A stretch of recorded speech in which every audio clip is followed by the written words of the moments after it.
Crunchy.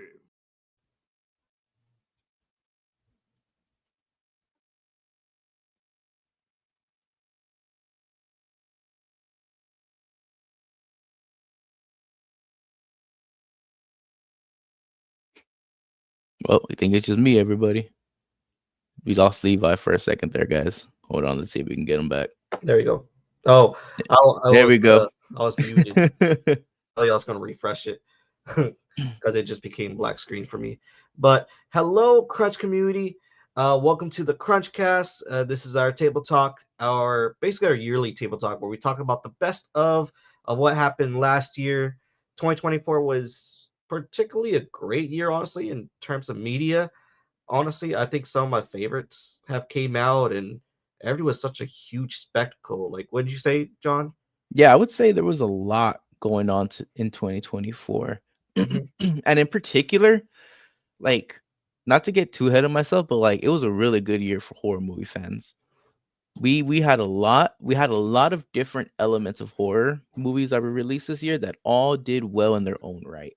So I really want to like start off by saying that because I'm a big horror movie fan and there's something for everybody out there. Like so everyone's going to take away one favorite movie that they have for sure.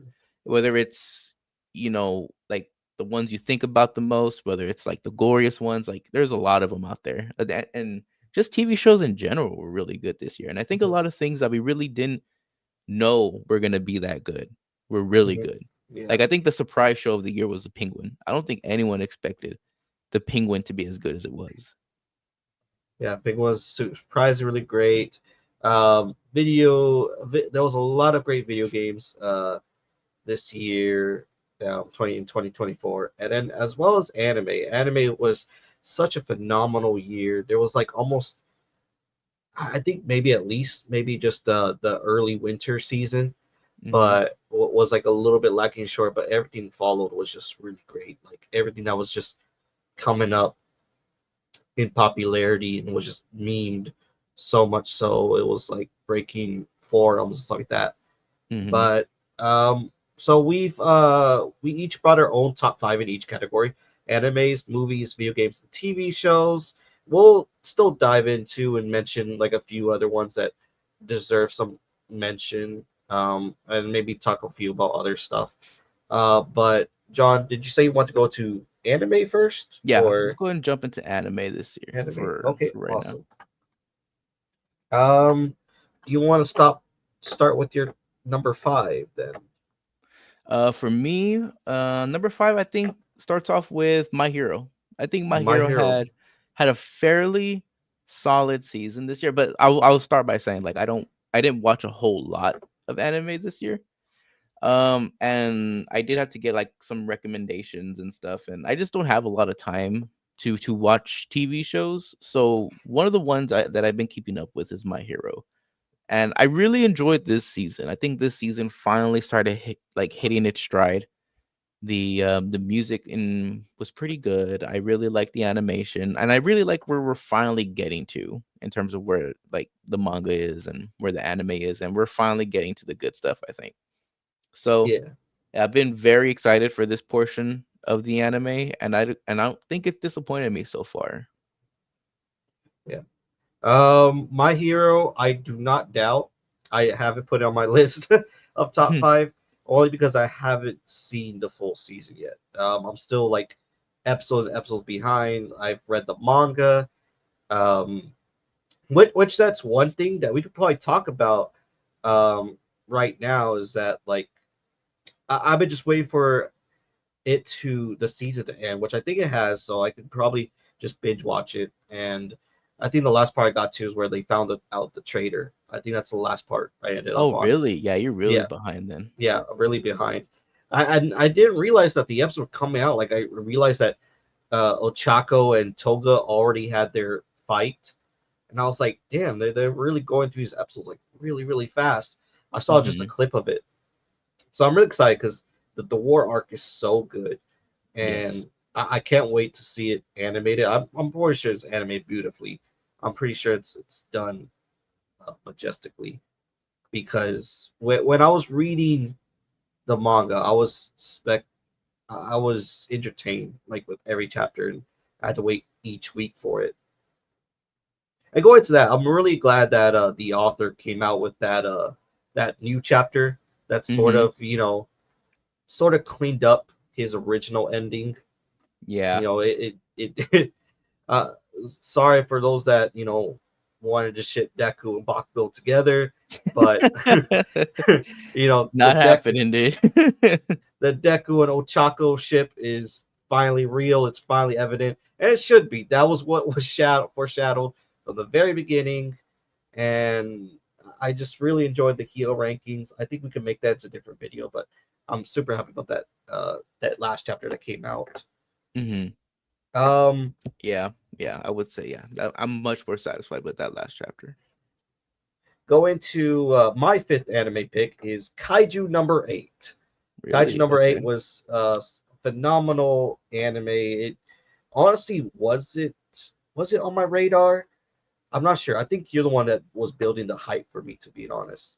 Yes, Uh, because but not because I read the manga, but just because of the premise and like yeah. the animation style that it was. I think that's what got me hooked into it.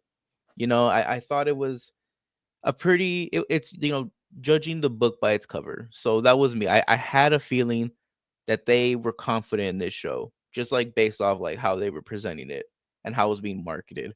So I was like, you know what? I think this is gonna be a good one. This is gonna be the sleeper of the year, I think.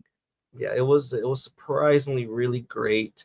Not a lot of fighting happened to it, like not any big spectacular battles, but it was just like the orchestra of it and just like the storytelling and Yeah, they I did a just really good job of like slowly, but in a good pace, in a very good pace, like Mhm. peeling back the layers of what's going on. And it gives you just enough to keep you hooked in. And it gives you like each episode starts off, I think, if I remember right, I think it's like each episode starts with giving you like just enough information about what's happening. And then and then it goes into a regular story that's happening. Then it was like a formula they kept following, and then it was just working. And when the fight scenes finally did happen, oh man, did they pay off, dude. There was a Mhm. lot of payoff, and I think that's one of the most important things to have in an episode. When you have a show that like you're peeling back layers, peeling back pieces of the story, but you have no payoff, it's just all suspense, and it doesn't work. No one likes it. But this one did have payout, and I think that was the Mhm. best part of it. And I think, oh man, it was some scenes were like just screensaver worthy, like where Exactly. where he just pats the blonde girl, I forgot her name, and he's like, "Hey, you did pretty good out there. All right, now it's my turn to Mhm. save you."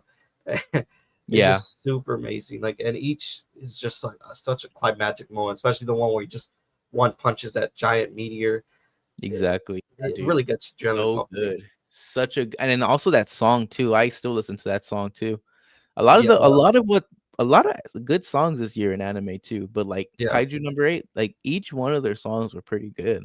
Yeah, you can sing along with them. It's in English. Exactly. What, Yeah. what's the band that made the last one was like, holy shit, they made they Yeah, made that this was One Republic, right? One One Republic. Republic. One Yeah, Republic. yeah. I Yes, was yes. like, yay. I was like, One Republic. That's Yeah. what got me, dude. I was like, One Republic sings this. Yeah. But yeah, that was my fifth pick. Yeah, it was bordering between this one and another one, I'll speak on it a little bit later. But what was your fourth one? Ironically, it was Kaiju number 8. Kaiju Number eight. number 8 Oh was wow. my number 4. So my number four was Solo Leveling. Mhm. I was really surprised by Solo Leveling. I don't know what it was, but so I watched something that I thought was Solo Leveling, and I was like, oh, I can't really get into this. And then I tried it again, and it was a totally different episode. So I don't know what I watched that was supposed to be Solo Leveling, but it wasn't. But I just see people getting eaten by ants from the very beginning. I'm like, oh, okay, this seems like it goes pretty hard. And just the first few episodes like really drove me into it, where he gets his level up power. And Mhm. honestly, this is one of the few animes that I enjoy the level up system. I don't really like it in certain anime tropes, just because like I feel like it's overpowered. But here I was really into it. I really enjoyed it. How his whole appearance changed, and it's something that I could really grasp easily onto. And just the fight scenes were super amazing. And I don't really like, you know, little anime dudes fighting against like giant kaiju monsters. But this was spectacular. Like the way when he fought the Cerberus monster, and when he fight the Red Knight at the very ending, it was just Yeah. spectacular performance after spectacular performance. Um, and what I want to, I'm gonna show gratitude because I heard people that read the webtoon that it's just Sung Woo throughout the entire series in the manga. Like it's like he's almost like the only person on the planet. And so what Mm, this anime does great is that it gives attention to its supporting characters, which I'm yeah. really thankful for. Because it really made me want to learn more about these other characters, like this giant mafia boss that basically broke his phone in half. Um, this one woman that's like running tracks really, really fast, and she's like one of the best. What are they called? Like players, I guess. Yeah. Yeah. It's some like I think they are players. I think that's what they Yeah. are. And so Um, I really like this world. I really yeah, want to dive along into it. with like the upper people in the company as well, I think has also they did a pretty good job at driving my curiosity in there and what happened on this island and stuff. So I think they did a pretty good job as well, which is why it's number 3 on my list. So Oh wow. I did put Solo Leveling at number 3 on my Oh, list. awesome. And I did also enjoy the intro as well. It was Oh like yeah, yeah. but like you said, I don't know what it was, but I wasn't able to get into it at first. I truly didn't know what it was. Maybe it was the RPG elements. Um, but after a while, I was able to catch on to it. I was able to get invested. And I think, yeah, like you said, getting the supporting cast involved, I think really helps it. Hmm. Because I can see that if it felt like it was just like focused on one person, this one character, I don't think it would have done it for me. But because they were able to give more body to the anime, I think that's what in turn got me into what was going on.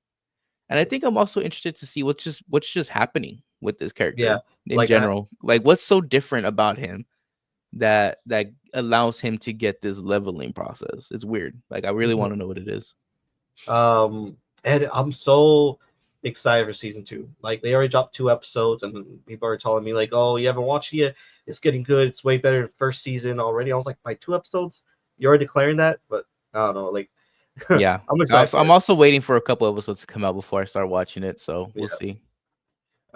But all right. So you already mentioned that was number three. Yeah. So my number three is Jobless Reincarnation season three. Jobless Reincarnation is probably I know that's renowned as probably the best isekai that's out right now, and yeah, that stands. That stands. It is a very the storytelling in this one is just really great. Following Rudius into magical school. I know it's like a little bit of slice of life, but towards the end of the season, it just wraps up in a bow, which is really great. And the tragedy that befalls in this season is so major. It is so good. Mhm. It is so emotional, provoking. It surely shows the depression in having a death in an anime. It like this it broke me. It broke me for a while. Like I was in the shower, just like just think, just thinking about that. Find the this season for a long while, probably more than I have on anything on my list. Um, and one thing I got it complimented.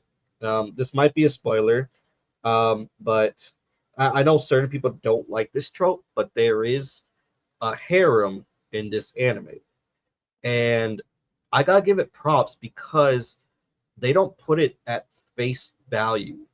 Like they talk about the consequences and they put reason on the harem. You Mhm. know, like some people disagree with it because it's against religion. Um, there's like this thought process of like, okay, I can't really love this other woman because I'm already with this other woman.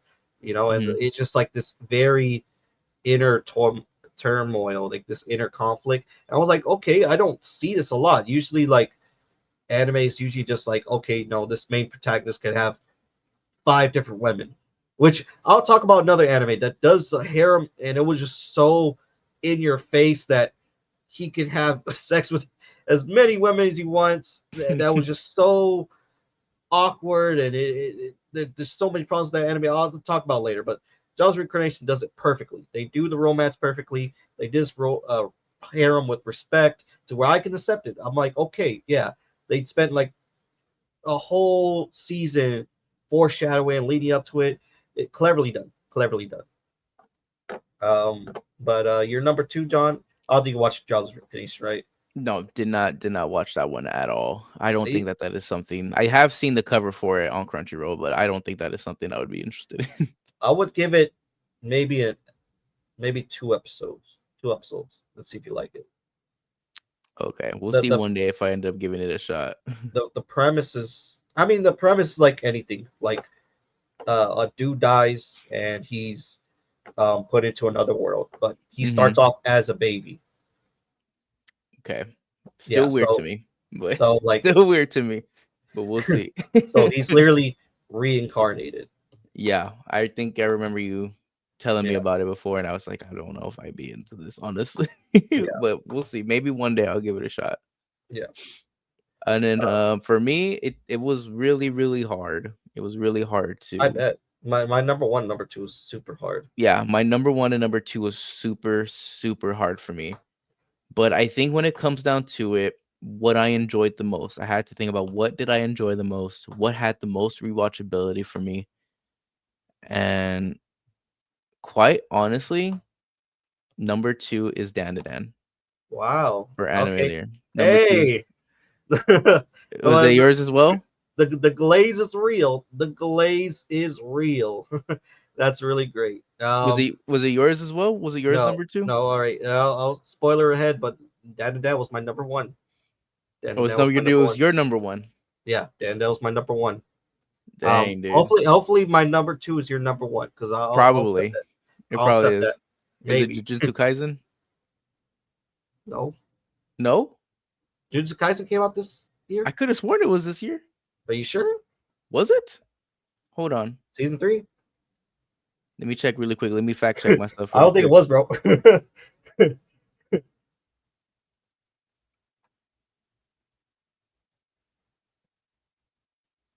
Wait a minute.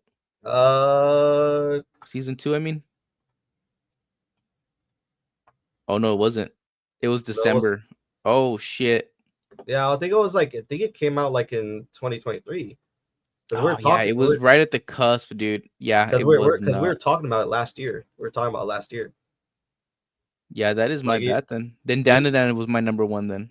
that your number one. Yeah. Okay. Yeah, Dan was my number one then.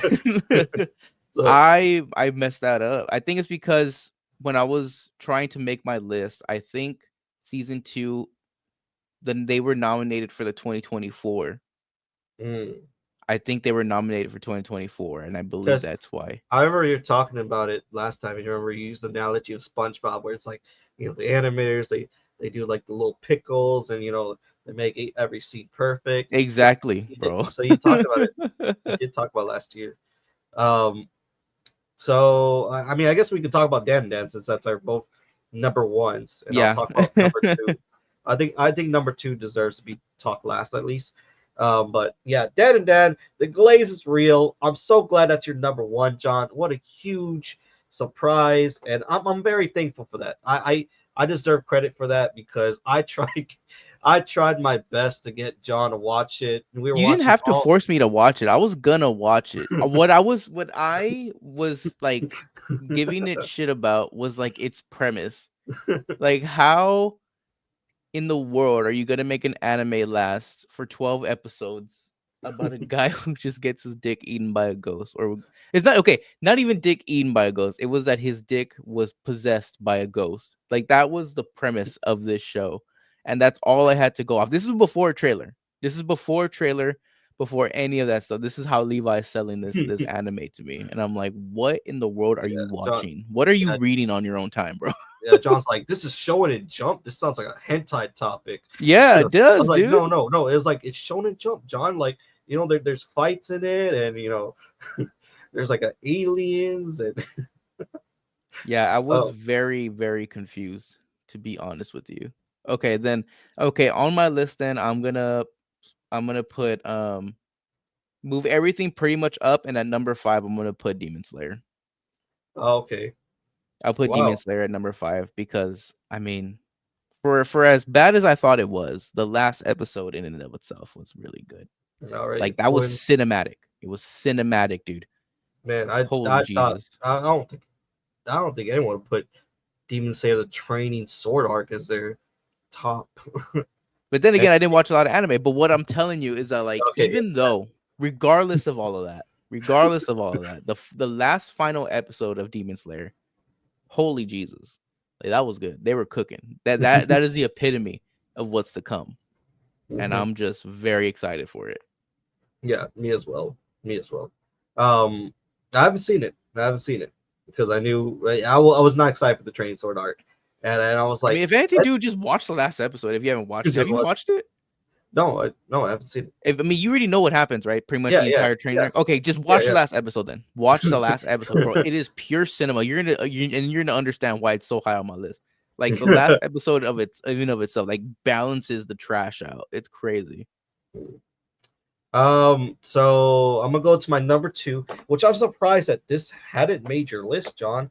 I really thought this anime had a lot of charm, and it had a lot of comedic moments, and even a very emotional scene that really stirred me. Like, and the characters are super enjoyable.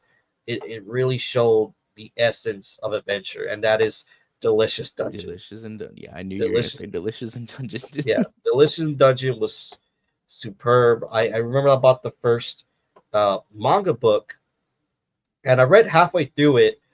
And when I was reading it, I think after like 2 weeks later, I saw that Netflix was creating the anime. I was like, okay, I'll put this book down, just watch the anime.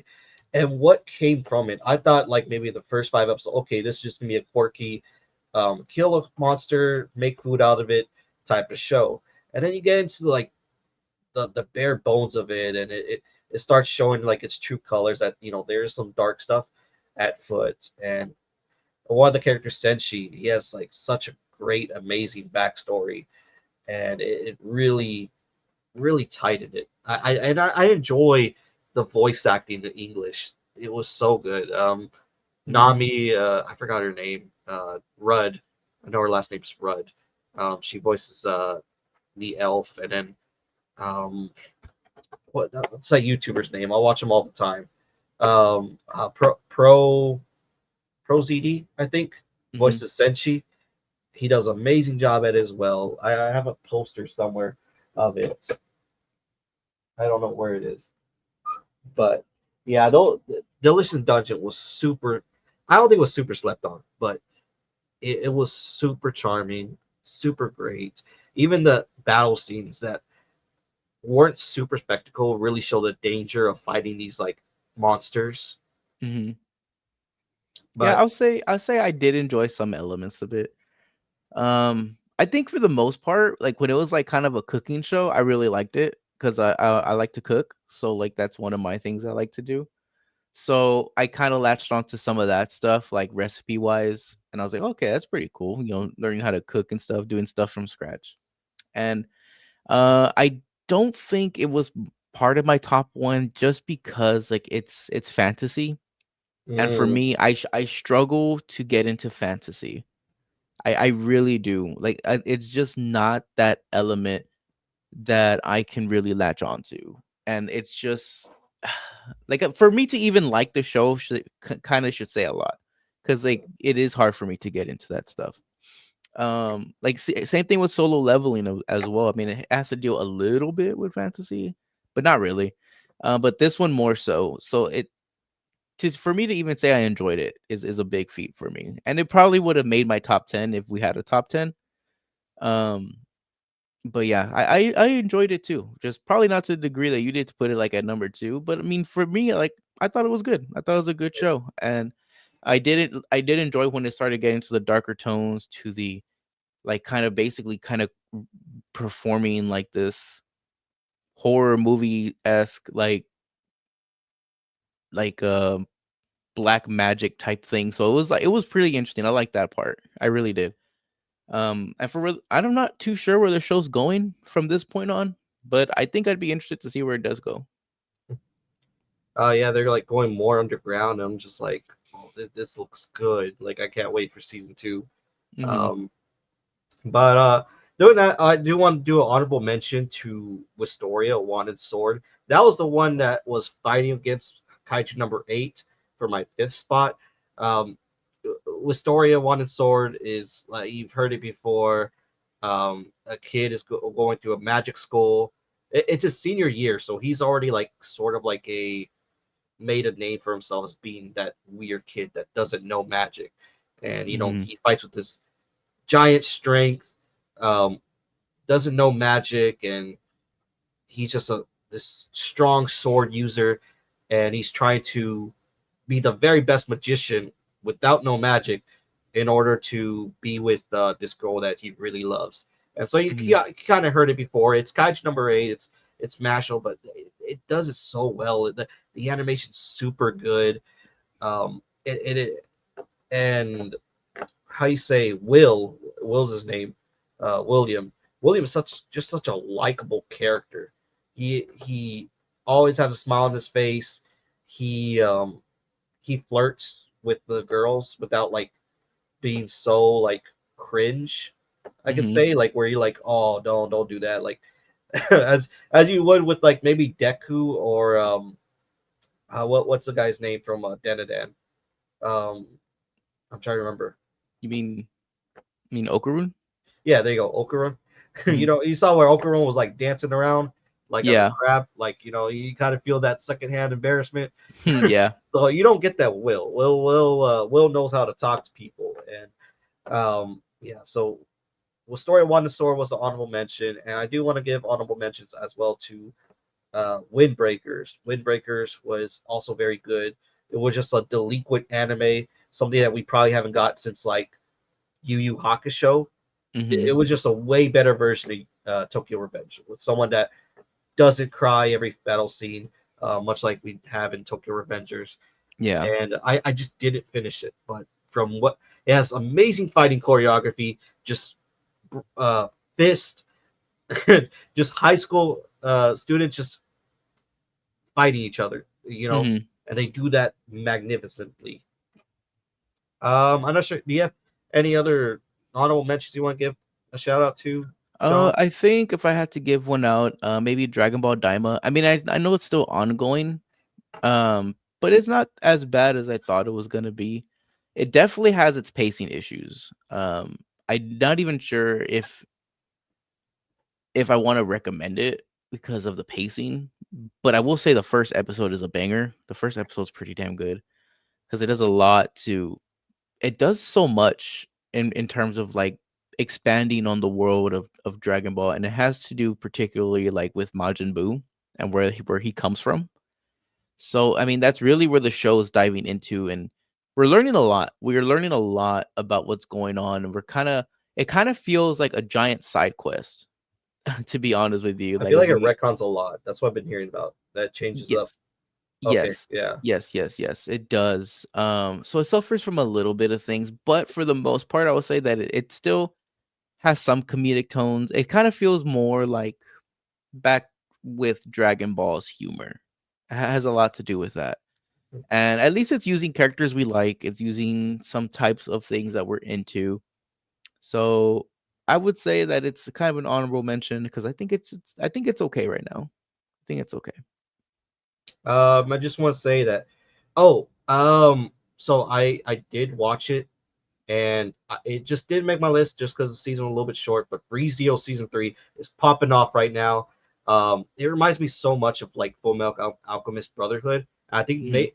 I know that might just be because like the villains are named after the seven deadly sins, Mm-hmm. but it's just going off so really well. It's setting out for like a really great arc to where all this supporting cast, all these villains are in one city, and we're just about to get like a whole bunch of major battles happening, and it is really great to see Subaru flourishing, having basically a girl that basically treat him like almost like insignificant, and seeing so much strength in him, and having this one dude that basically tenderized him, pulverized him last season, Mm-hmm. calling him boss from now on. So it really sees him flourishing with his own like little pack of friends, Yeah. and it's getting really good, bro. It's getting really good. This entire war arc is really setting off. That was probably also one that was setting on number 5, but it was only 8 episodes. That's the only thing. It was only 8 episodes. I'm more to share this, and it took like a little break. It's gonna come Mm-hmm. back in February. I think when February hits, it probably will make my top 5 list for next year. But Mm-hmm. I once I missed out on that, I feel like people are talking about was Oshinoko 2, which I haven't seen yet, and Mashal Season 2, which I haven't seen those yet, so forgive me. But those are I thought I should mention that I really want to see, but I Mm-hmm. didn't get a chance to. What? So diving into our next topic, John, you want to pick up the next topic? Let's go move into TV shows. TV shows. All right. Yeah. Let me see. Let me put up a.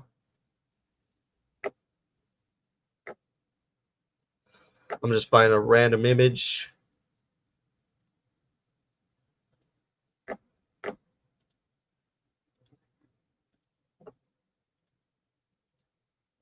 I only know. Oh, I know like 3 of these. But all right, which one's your number 5, John? For number 5, I put down. Let's see here. I put down Baby Reindeer for number Baby 5. Reindeer. Wow, wow. Did not think. Yeah, it didn't mention anything about Baby Reindeer. Um, Well, for so me, I kind of understand it's not a show for everybody. You know what I mean? that was on everyone's radar. That was on everyone's radar. That made Mm-hmm. it everyone's like top 10, and Yeah. it didn't like it interests me just by like everyone's that it made everyone's top, but I just didn't get a chance to try it out. I think it's about like a comedian is just stalked, right? Yeah. Essentially. Yeah, But taken to the extreme in some ways. But it has a lot to do with a lot of abuse, I would say. So that's what I mean. Like I thought the show did a really good job at portraying like the flip side, like of a male being stalked and borderline abused by a woman stalker. So I think it did a really good job at that, and like how people can really not take that seriously. So I think it did a really good job with that, and I think just the fact that it was kind of raw, like it felt very true. Like, it felt so believable, like, so ridiculous, it was believable in a way, and I think that the showrunners did a really good job at portraying, the true horror and what that could be, um, and, like, the mental health things that happened as well. So I thought it was a really good show. I really did enjoy it. Although it was really hard to watch at times and hard to listen to at times, like, it was one of those things that I really enjoyed. honestly, number 4 through 5 was just very hard for me. I had like 4 shows for 4 through 7 that were just all like, yeah, those were great, you know. Mhm. Um, it was just it's just really tough. I guess number 5 would be Squid Game season 2. Squid Game season 2. I guess I have to put in perspective that I did um watch all of Squid Game season 2 in one sitting, and it Mhm. was like when I started, it was like at 2 a.m. and I was like, I'll just watch like 2, and I ended up watching all of it. So I was up in like in the morning, like daybreak, when I Mhm. finished watching it, and I just couldn't stop it. I just really enjoy Squid Games, like just the overall story. Of course, it did start off a little bit slow. That's why it's in my fifth one, where I was like, man, they really need to get to the games. But at least I enjoyed the story. I know a lot of people just want to watch it because of the wacky killer games, because they like Dead Man Wonderland and stuff like that. So they just want to see people getting killed in these games. But overall, I was really happy. I was really happy about you know, the build up to it and the Hmm. characters are in it as well. And have you seen it yet? Yeah, I did watch all Yeah. of it Okay. already. I was like really happy with the Thanos character. At first, I was like, "What is what?" And then he ended up becoming like the best character in the season, which Yeah. is super crazy. And Hmm. what a comeback story. Because I've been reading up on him, and apparently the Thanos actor, he was like this huge actor or K-pop idol as well, and then Hmm. somehow he got blacklisted because he got caught smoking weed. Yeah, something kind of weird like that. But I know they do take things a little more seriously out Yeah, there. I was like, what? And so I'm just Hmm. happy he came back, and he was really one of the best villains. I'm really upset about what happens to his character. But and oh my god. I think also like the ending of season two. The fact that it wasn't a full season. Like I think we got missing 2 episodes from it. We only got 8. I'm not. Are you talking about like compared to the last one, or Yeah, what they compared to the have left last to one. do? Yeah, Compared compared to to the the last one. last one, yeah, I think it's like 2, maybe even 3 episodes shorter. So I don't know how long season 3 is gonna be. Because what they need, like I they hope have it's like at least another 5. Like I think if they had to split it in two, maybe it was like 5 and 5, or something like hmm, that. So maybe I'm hoping for at least 5. 5, yeah. maybe. I'm not. I wouldn't even be upset with 4 because it seems like where they're going right now, it could be wrapped up fairly quickly. So I wouldn't want them to like run into like a pacing thing where we kind of feel like we have a bunch of unnecessary things. Because So they I only would have be like three fine with games left. 4. They only got Yeah, like there's only 3 games left. So that's why I'm like not that upset if there was only 4, especially if like the length of these is each like an hour. So I would not mind if it was 4 at all. I want more. I like that. Someone said like they say they have these Squid Games in other countries. And I'm like, well, that's one way. Maybe we could get like a Squid Games USA or something like that. Hmm. Um, but yeah, that was my fifth one. What was your fourth one, John? My fourth one was actually Fallout. Fallout. That low, I John? yeah. I think Fallout was a good enough show. I think it should be compared to what came out. I think it's pretty fine on number 4. What do Okay. you mean?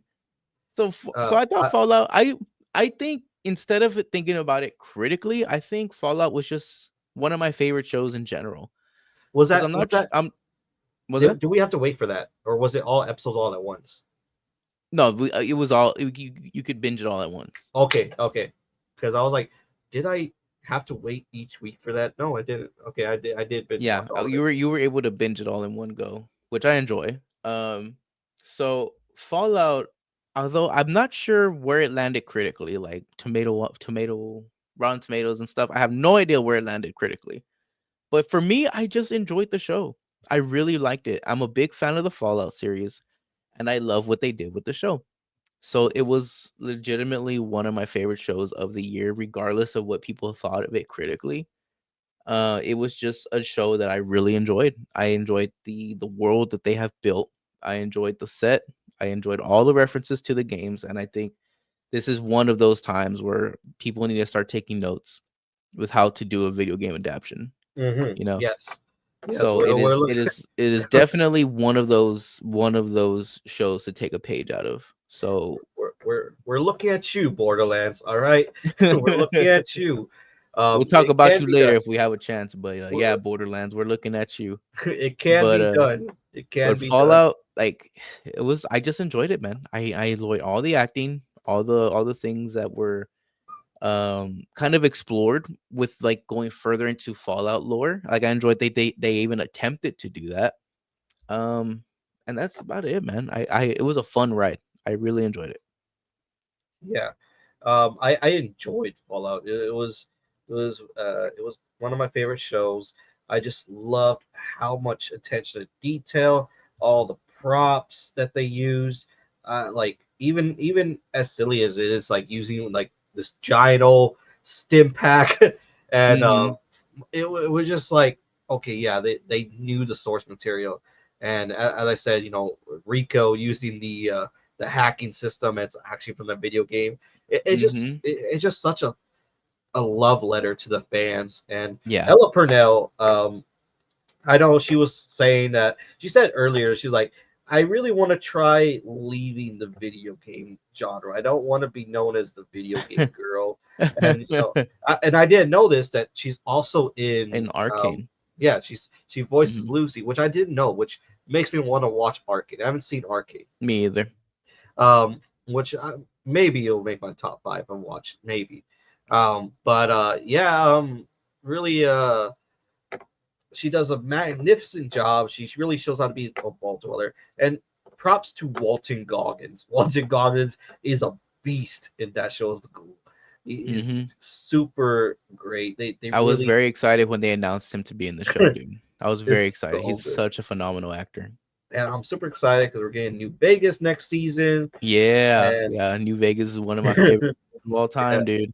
yeah, it was. I just can't go over how well they did with the scenes, the set pieces for the scenes. Everything was just like ripped off the game, and it just seemed more lively. Like, it seemed, this is exactly how Fallout 76 is supposed to be, with all these people walking around, and there's merchants. Like, if Bethesda knew how to do like a very good Fallout game, like almost open world, as Hmm. much as these big games are doing, it would feel like this show. It would feel Yeah, exactly like the show. And yeah, so should I say, because I did rank Fallout very high up on my list? Should I already say the ranking placement I have it by how much I'm talking yeah. about it? Since we're on the topic, I think you should just say what your topic, what Ah, your well, this is a huge placement. spoiler, but this is my number one pick. This was your number one pick. This is my Wow. number one pick. Yeah, I truly loved it. I think it really deserves it. It really, this is a setting stone for what video game adaptations should be. I think it's probably the best one that we have ever got it, um, to this date. Like, and I put Okay. it down on there. Well, I mean, Last of Us, I thought was pretty good, honestly. Yeah, yeah. I'll I wouldn't put it I'll over give, The Last of Us. I don't think I would put it over The Last of Us. I'll put the attention detail over Last of Us, honestly. Well, when you talk about world building, Because yes, like, see, because because Last of Us like building only, a set, yes, building the set for Fallout, there's more intricacies that need to be in there because of like and the then like, simple amount of things that they've created from the show. yeah, and I say this because there's a lot more source material to come from Fallout. In The Last of Us, there's only one video game, or well, I mean, there's technically two, but they're going over the first video game, and they had to take some liberties of like doing some other stuff, like the kiss in Last of Us, like they Hmm. had to make that up. Hmm. So there's a lot more to take from Fallout. So Well, I still think Last of Us is still the better show. That's just my opinion. But in terms of world building, the world building, it's not just about a big budget, and we have that plain example from Borderlands. It's not just about the budget because they were able to yeah, create the world, but it's about how you execute it. And I mhm, think that's the driving force of that.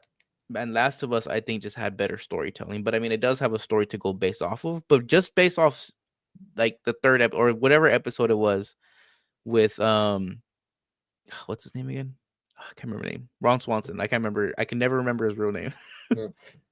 But just that episode alone, like that was just all creative. Like that, nothing to do with the video game at all. Like that was such a great investment for me emotionally. So I mean that in itself, and you do it with the world of The Last of Us. So I think that was just so far these two have been like what you look at when you want to make a video Yeah. game adaptation. So far, Number four. three, Well, three. Oh, four for no, you. Yeah, yeah, four for yeah, you. 4 for you. So number 4 was The Boys season 4. Wow. Yeah. So number 4 was The Boys season 4, which I enjoyed. It might have been a little bit weaker from maybe the other season. There wasn't like any climatic fights, if I remember correctly.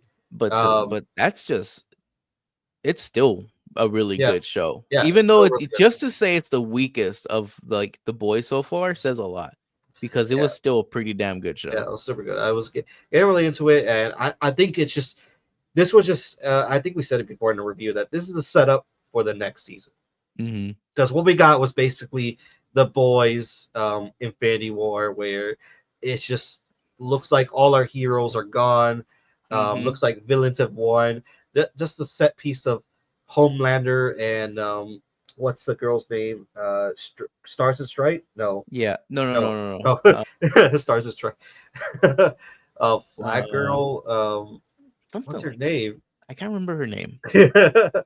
I'm trying to remember her name. Damn it. But she gave a very ominous and evil speech about patriotism and make America super again. And it was just it was a little bit on the nose, but I'm going at this not politic real life politics, but as in what's come in the boys universe, and it was just very um, dark tone, very like oh yeah we're set up for the next season, and oh my god I'm so ready for it. Um, Same. of course, like like this one might be more a little bit grosser. I didn't need to see Huey farting the cake, but we got that, so I didn't need to see that. It was But hilarious though. Oh my god. but Oh my gosh. A Train, A Train's making come around, and I'm super excited about that. There's so many stuff that they left off, and I'm so excited for it. The gore was still there, Yep. the tension was still The there. twist, the twists were still there too. They can still do it. They can still Yeah, pull off a good twist, man. yeah. Am I looking forward to Gen V? No, no, I'm No, not. I would, But but I'm not. But I'm gonna say I'm not like hating it. I don't hate Gen V. I will say I don't like any of the characters. There's only one character I might like in any of those, in any of that. But I don't know if that's supposed to be done on purpose. But I just oh my gosh, dude. I I mean, don't I'll know still where watch it. I'll where still Gen V watch it, is. but Yeah, I'm still definitely gonna watch it. Yeah, it comes from the world of the boys. What I think will what I think will taint Gen V for me is like once the boys ends and it starts to go on without the boys. I think that's when I'll start to like be okay. You better become something like independent or like just stop the show. Like I want you to break off and do your own thing outside of what the boys is doing. So but yeah, for me, that was actually my number 3. The Boys is my okay. Oh 3. wow. My number 3 Okay. pick. Nice. So my number three was Shogun season one. Dang. Yeah, Shogun. I truly enjoyed. Um, Shogun was surprisingly very great. I saw that on everyone's radar, and I haven't seen Game of Thrones yet. Um, and my problem with Game of Thrones is that I heard that the final season was very terrible, Mhm. and I don't know if I want to commit to watching this entire season just for a very awful ending I'm gonna be mad at. And What I finding will say is that you probably should watch. I haven't watched it either, by the way. mm, I would say that you should watch it because it's still on my list to watch as well. oh, Because at least the ride was good. At least it was okay, a very good ride. It was like a phenomenon. I haven't watched anything yet, but like think about it. It was a phenomenon, dude. It's like going yeah, back and saying I'm not gonna watch anything from The Walking Dead because like the last 5 seasons were dog shit. Okay. And I will say, watching 10 seasons of The Walking Dead, probably not for me. But just to say that I was a part of like the first 5 seasons of The Walking Dead, I mean, that was a phenomenon, dude. Everybody was watching that shit Sunday night, dude. Everybody, like, yeah, if you didn't watch it, you were getting spoiled on Monday. You know, like everyone's gonna be talking about yeah, it, and so to have that same feeling with Game of Thrones, and like I said, I don't really get into fantasy stuff, yeah, and so it kind of takes place in that world. But I feel like this is something I can get into just because it's gritty and dark. Um, I still want to give it a shot. yeah. But I'll probably give my spoiler that Shogun was my number 1 for Wow, show of wow, the year. I wow. really, really like Shogun. Yeah, Shogun I was I super good. didn't think I didn't get into Shogun until it was 3 episodes in, because it didn't seem like a show was going to like be like a show of the year, you know. Yeah. But just like because it's a period piece, they did such a good job Mhm. at showing the time and place that we are in. Like I felt like I was in Japan. You know what I mean? Like I Yeah. really did feel like I was in this time period, and I really enjoyed it. And all the acting was so good in this Yes. show.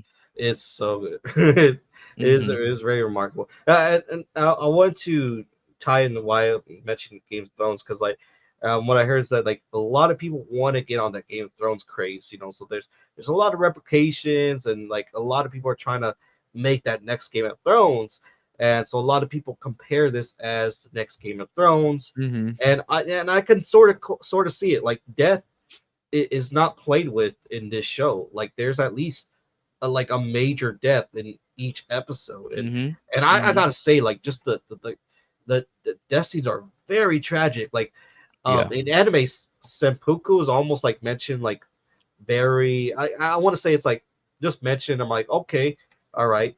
But here, like you see Senpuku, and I'm like, oh God, like you know, Yeah. I never really thought about like how painful that is, Yeah. or Yeah. to Exactly. do that to that motion, and you know, seeing just the decapitated heads, and it's just very tragic. And I loved come to it. I loved all these characters. Like I was screaming Mariko Sama, you know, Yeah. like I was screaming that at my TV, and the some of the quotes are just very memorable, so very great, and I really love following Blackthorn, Hmm. Anjin, you know, trying to break these time traditions that they have, and Yeah. seeing that like you know okay maybe he's not the barbarian, you know, like all these practices go on Hmm. about. Yeah.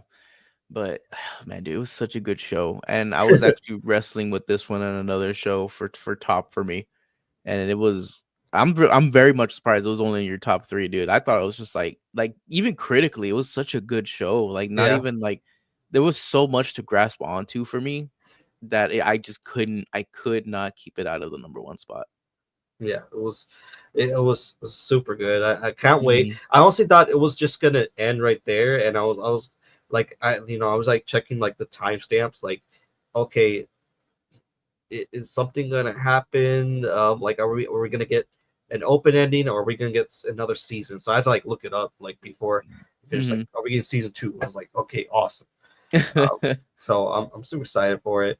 I'm just this is my first time watching something that isn't Game of Thrones. That's kind of like Game of Thrones. I'm like, how are they gonna do another season and then have more characters to go through? Because I was like, yeah, we lost a lot of characters. Like, Yeah, yeah, I have no idea. I'm excited to see where it goes at least, or at least the attempt to do it. yeah, I mean, at least in Walking Dead, like, okay, they could find like a family of four in a supermarket and be like, oh, here's some new characters. You know, this one, I don't know how they would get more characters unless they were like in the background and they become more fleshed out. So Maybe, yeah, it's possible too. I'm super excited. I'm super excited for it. But I guess I only have number two to talk about. I think you also have just number two to talk about. Want to go ahead and say your number two? Yeah, my number two is the Penguin. The Penguin. You know what? Mhm. I totally forgot about the Penguin. Um, totally forgot about the Penguin, but the Penguin is really great. uh, we'll put that like somewhere. Yeah, it's also 5 and 4 and 5. Or no, I guess number four. I guess that'll be your number four. Just move everything else down. Okay. But yeah, the Penguin was very great. I wasn't expecting that. I think the reason why I forgot is because the Penguin is my least favorite Batman villain. I guess Uh, I could see that. Yeah, yeah, he's always played as such a nothing character yeah, because he's not a physical threat, and really, he's just one of those criminal people. Like he just commits yeah. crime motivated by money, and he kind of really doesn't ever do anything. Mhm. And I will say I kept always going back to like Danny DeVito being the Penguin while we were watching Colin Farrell. Like, what is such a difference? Yeah, But it's just funny to kind of just think of that back and forth. But I thought that the two main actors, which is Colin Farrell and and what's her name, Kristen Milioti, something like that. I believe it's Yeah. Kristen Milioti. Those two were like they had such good chemistry acting with each other. Like every scene with them was so on point. I enjoyed almost every aspect of their story. Anytime they're on screen, you just hyper focused on them. And I had no idea that The Penguin was going to be such a good show this year. I had no idea. And I love that it's coming from the Batman universe because this is also connected in the Batman movie that's coming up next year, I believe it is. They keep delaying that shit, man. Like, Yeah, but I'm I'm fine with them delaying it because Matt Reeves delays his movies, dude. He delays his movies a lot. He wants perfection, and I'm fine with it as long as we get something good. yeah. I don't mind Um, because we got the Penguin to kind of give us a little bit until the next movie. yeah. I would do crime for Sophia Falcone. I'm telling you that for straight, man. I would do crime for her. I would turn around. I'll turn my life around. But yeah, oh my god, she did such a great performance. It's so great seeing her doing such a serious role. Like Yeah. I really enjoyed her work. The first time I saw was in How I Met Your Mother, and then Yeah. I first saw it, her too. she's honestly one of, like, I think this is said for everybody, but she's honestly the best episode of Black Mirror. Like, Yeah, that too as well. Yeah. so seeing her, I was trying to place her. I was like, is this How I Met Your Mother? And I was like, okay. hmm And despite how much I hate the Penguin, and the Penguin's not a likable character, and so I think that's why I didn't really resound much with it because the Penguin is such an unlikable character He to is, watch. and I Um, think that's the point. That is the yeah, yeah, exact yeah, point yeah, of the show. That is the exact point. You're supposed to learn yeah. how despicable all of these characters are. To be quite honest with you, I mean, Sophia is borderline one of the most despicable characters, and but it takes the cake with Penguin, dude.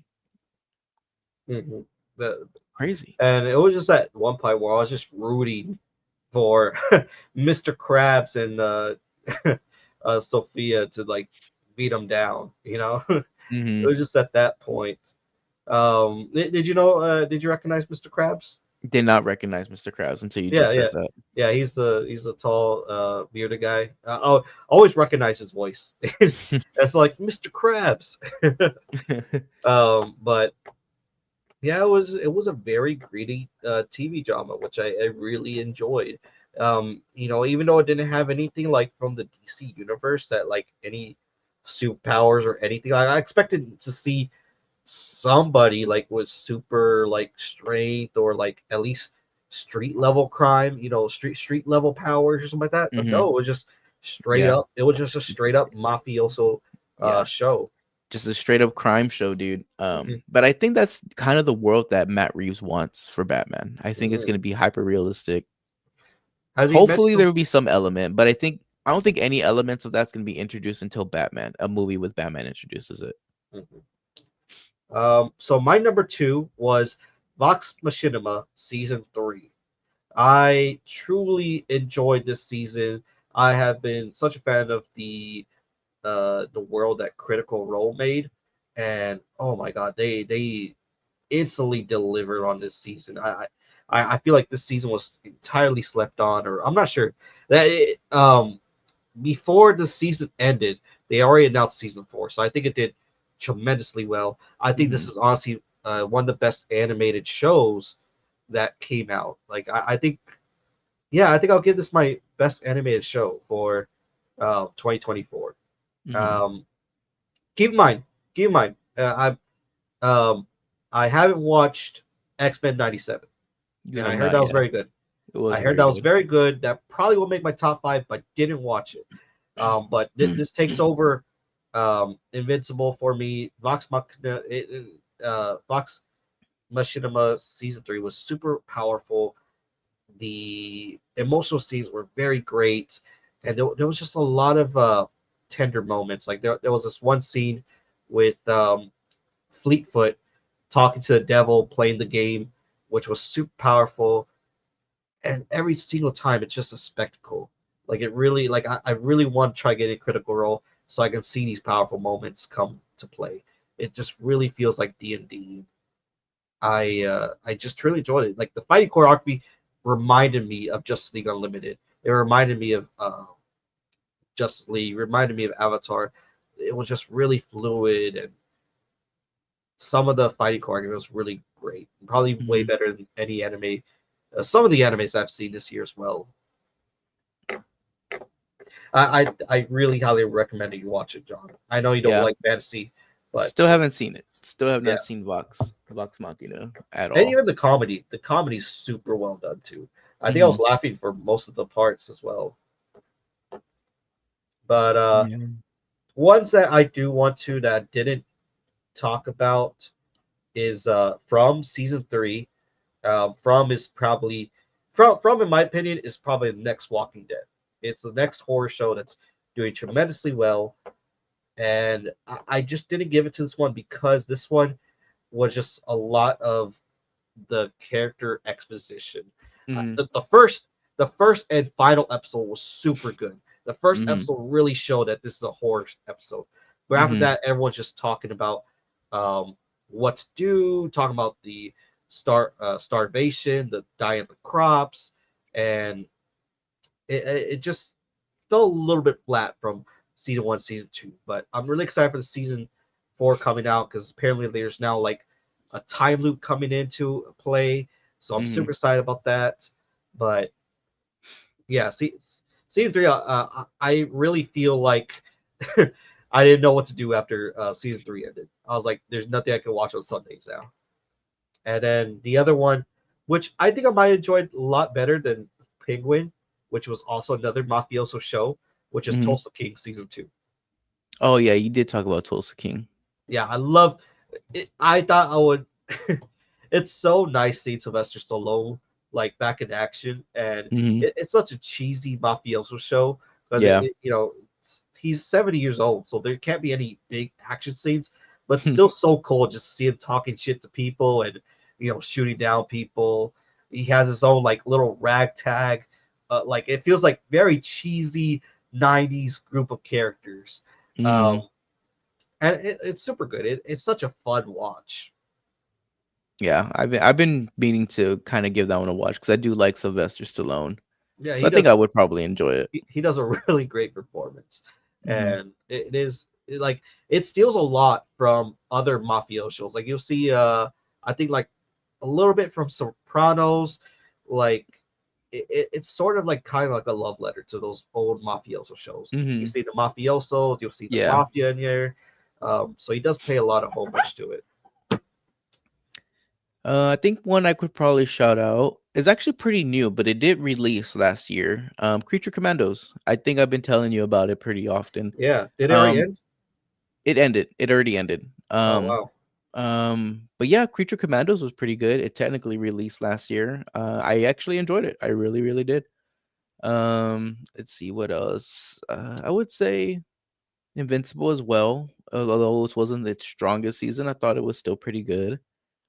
Hmm. And I think this one came out because I do see Jodie Foster on there, but True Detective, um, the most recent, Night Country.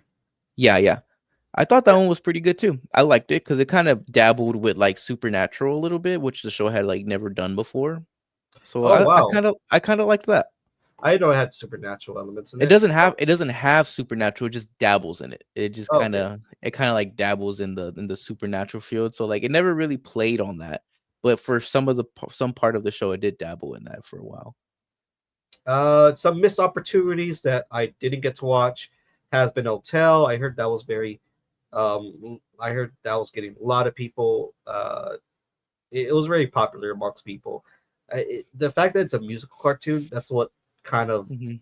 took me away from it. Maybe I'll give it a try. Um, Agatha All Along, I haven't seen it, but I heard that was probably one of the better Disney shows. I don't know. Mhm. Mr. and Mrs. Smith. When I watched trailers, I didn't get really interested into it, but Yeah. I've heard some people say great things about it. I see on there Echo. Echo, I totally forgot that came out this year. Yeah, I did, and I don't think it was very good at all. I It, don't it think a lot was of it people liked was it. it was fine. It was fine. I'll say Mhm. it was fine. It wasn't something that it was very forgettable. Um, one and then two more missed opportunities is Sweet Pea and Batman Cape Crusader, which I don't have much Oh to say yeah, about it. I did watch Batman Cape Crusader. Yeah. It didn't make any sort of top list for me. What I will say is that it's an interesting take in Batman.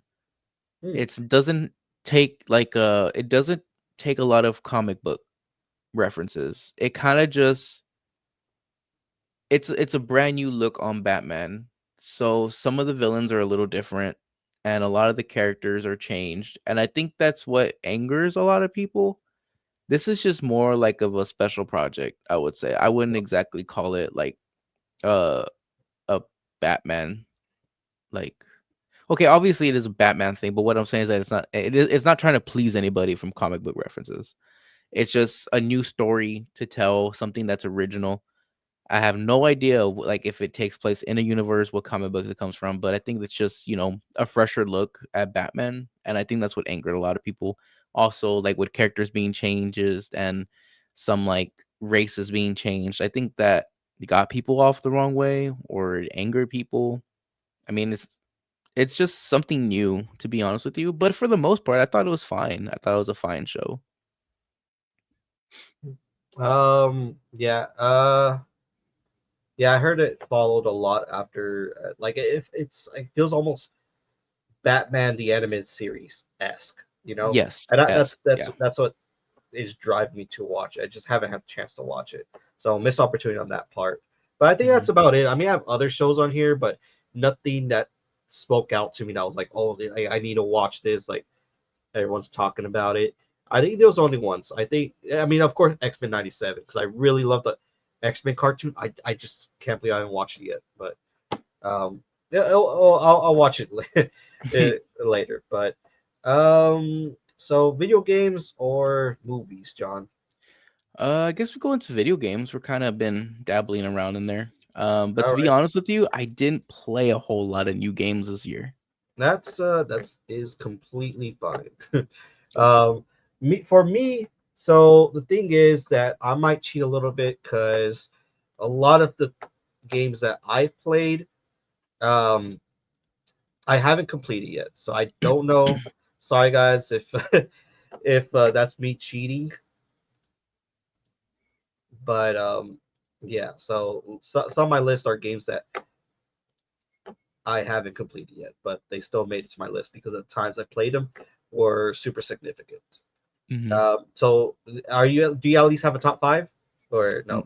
I kind of don't have a top five, but I did enjoy thinking that Black Wukong should have won Game of the Year. I thought Oh, that was a really? really cool game.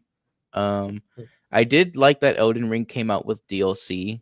That was actually pretty damn good. So I know people kind of memed on it that it was like nominated for Game of the Year, but Yeah. I mean, it was good. It was a good DLC that they added. It added a lot more content, and I think it was worth it. Yeah. And Helldivers, I actually played a lot of Helldivers for a little while there, and I really enjoyed that. I thought like it was just comedic, just like the democracy stuff and like for Super Earth, and man, I thought that was so hilarious. Like I'm actually thinking about getting back into Helldivers because of like the new content they're adding. So I'm thinking about getting back into that. Going into Um, that, number five is my Helldivers 2. nice. Yeah, it was super fun, and you know what? It's not a game that I would normally play. I Hmm. was watching um a trailer. I was watching a showcase with I believe it was Leonard and Justin might have been in there, and I was like, this looks incredibly fun, and I think I can pull it up. I mean, Leonard's not here to defend himself, but I'm pretty sure Leonard was shitty on that game. He was like, Hmm. this doesn't look that good. I'm pretty sure I can put it up. He can defend himself here, but Helldivers 2 looks super great. And I was like, that's not a game I play, but the fact that you're fighting a whole bunch of aliens and robots, and it's a squadron. That's what really got me into it. One thing that it drove me into it was that it looks exactly like Star Wars Battlefront. Yeah, yeah. Oh goodness, I think I lost Levi, guys. And I love Star Wars Battlefront. In Storm. Oh, there you go. You got me still? Yeah, I got you, sir. You got me? Yeah. Okay, okay. So it feels a lot like you're just dropping stormtroopers and you're trying to do the objective, and that's what really brought me into it. I was like, oh my god, this is like Battlefront 2 and Star Wars Battlefront, and it was. And every single time you drop into a mission, you drop it from the sky, it Hmm. just feels very adrenaline inducing, and you're just Yeah, fighting even like the armies and music armies. in it and stuff, man, I Yeah, felt patriotic as hell, bro. yes, yes, exactly. And like every time you drop into battle and you're fighting, mowing down enemies, it's just adrenaline inducing fun. It's Yeah. entertaining. Yeah, it's Um, fun. Yeah, it's fun and it's funny. Like it's got good comedic timing with like some of the things they say. So I mean, and then like kind of like the undertone of like Super Earth is just like all what's the word I'm looking for? Propaganda. Like it's all just yeah. propaganda, like essentially.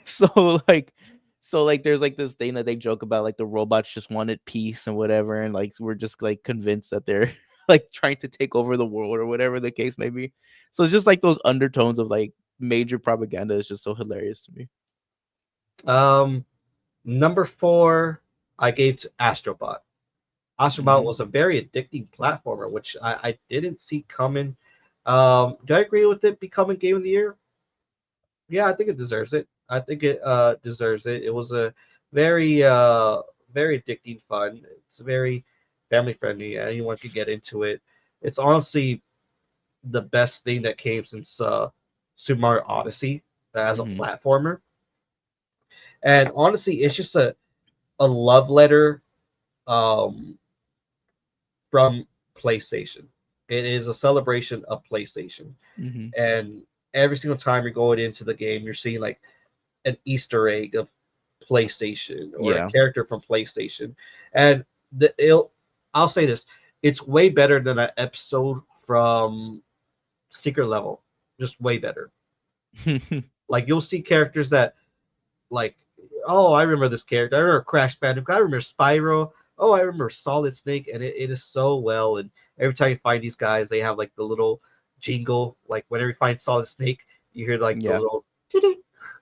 Yeah. Um, so it's really nice. It is really, and there's a whole there's something that you could probably find if you're a big fan of PlayStation One. And there's something that I didn't really appreciate, but I know other people can appreciate. Was there's a whole level dedicated to Ape Escape. I know. I loved Ape Escape. I Yeah, really did love Ape there's a Escape. whole level where you have to capture these like little dudes and they're dressed up as monkeys. I was like, oh, this is Ape Escape. I'm running Hmm. around with a like a little butterfly net. I never played Ape Escape, so It was a but I fun was game. Really fun. so there's just an entire level of that. So it really is a celebration of PlayStation, and Hmm. I'm glad it got Game of the Year. Um, Number three is another live service game. Oh boy, Marvel Rivals. Yeah. Came out of I, nowhere. I think that deserves it. I was I anticipating playing Marvel Rivals? I'm not sure. I I think don't even think it maybe was on your radar, dude. I really because don't think it was. I showed you because we reacted to it, Yeah, and then I think maybe I gawked at it. I think I was like, oh, this is an Overwatch clone, like exactly. Yeah, I like think that's what you were saying, that it was an Overwatch and clone, like I and don't play Overwatch like that to where I'll be like, oh, this is the Overwatch clone. I was just saying mhm, like this is an Overwatch like and then maybe I would have loved played Overwatch. Like I only played it like maybe once. Maybe I would have loved played Overwatch because, or maybe it's just the Marvel characters that I'm really into. But oh boy, am I putting hours into this game? yeah, you are. You are putting time in that wing, man. I've only played like maybe 60 hours so far, and I enjoyed every bit of it. I'm enjoying watching gameplay of it, It's got watching a lot of the meme meta. potential too because of like the replay action you have with it. Yeah, yeah, So it has a lot of like meme potential too, and it's already all out there, dude. It's yeah. all out there.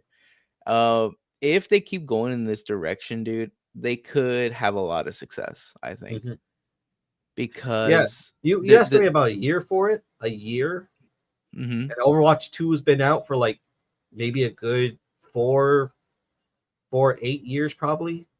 Overwatch 2, I think Overwatch 2's only been out Well, I mean 2 Overwatch in years. general. Okay, yeah, well, Overwatch in general has been out for a long time. They didn't Yes. need to make Overwatch 2. It could Like have been an update. Yes, you are yeah. correct. It's just been and they But still sold it for what, 40 bucks, 40, 50 bucks? I think so. Yeah, but I think Marvel Rivals has a very long life ahead of it, Yeah. especially with Marvel.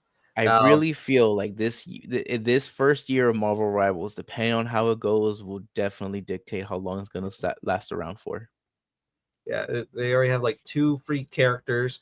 I did not expect the character to be free. I did not expect it to Yeah, it. with All the Fantastic Four update, yeah.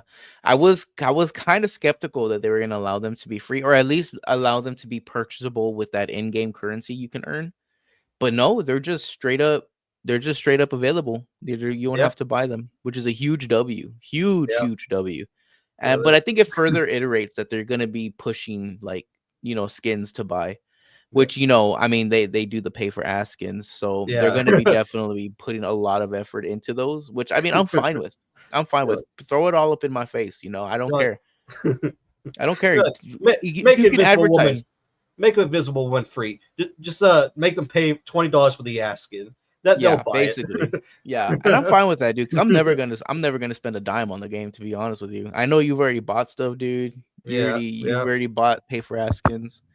I'm not gonna do it. I I mean, I'm bought just it. here. I'm here to enjoy the free game. That's what I I'm here bought for. it for my DPS main. All right, bought it for Psylocke. Two You know, hours. You have 2 hours on that lady. in Less than 2 hours, competitive, probably. I don't usually go rank DPS on ranked, but in quick play, I'm pretty good. I am a god in quick play. All right. Everyone's a god in quick play, bro. Jesus Christ. Everyone's a goon in quick play, dude.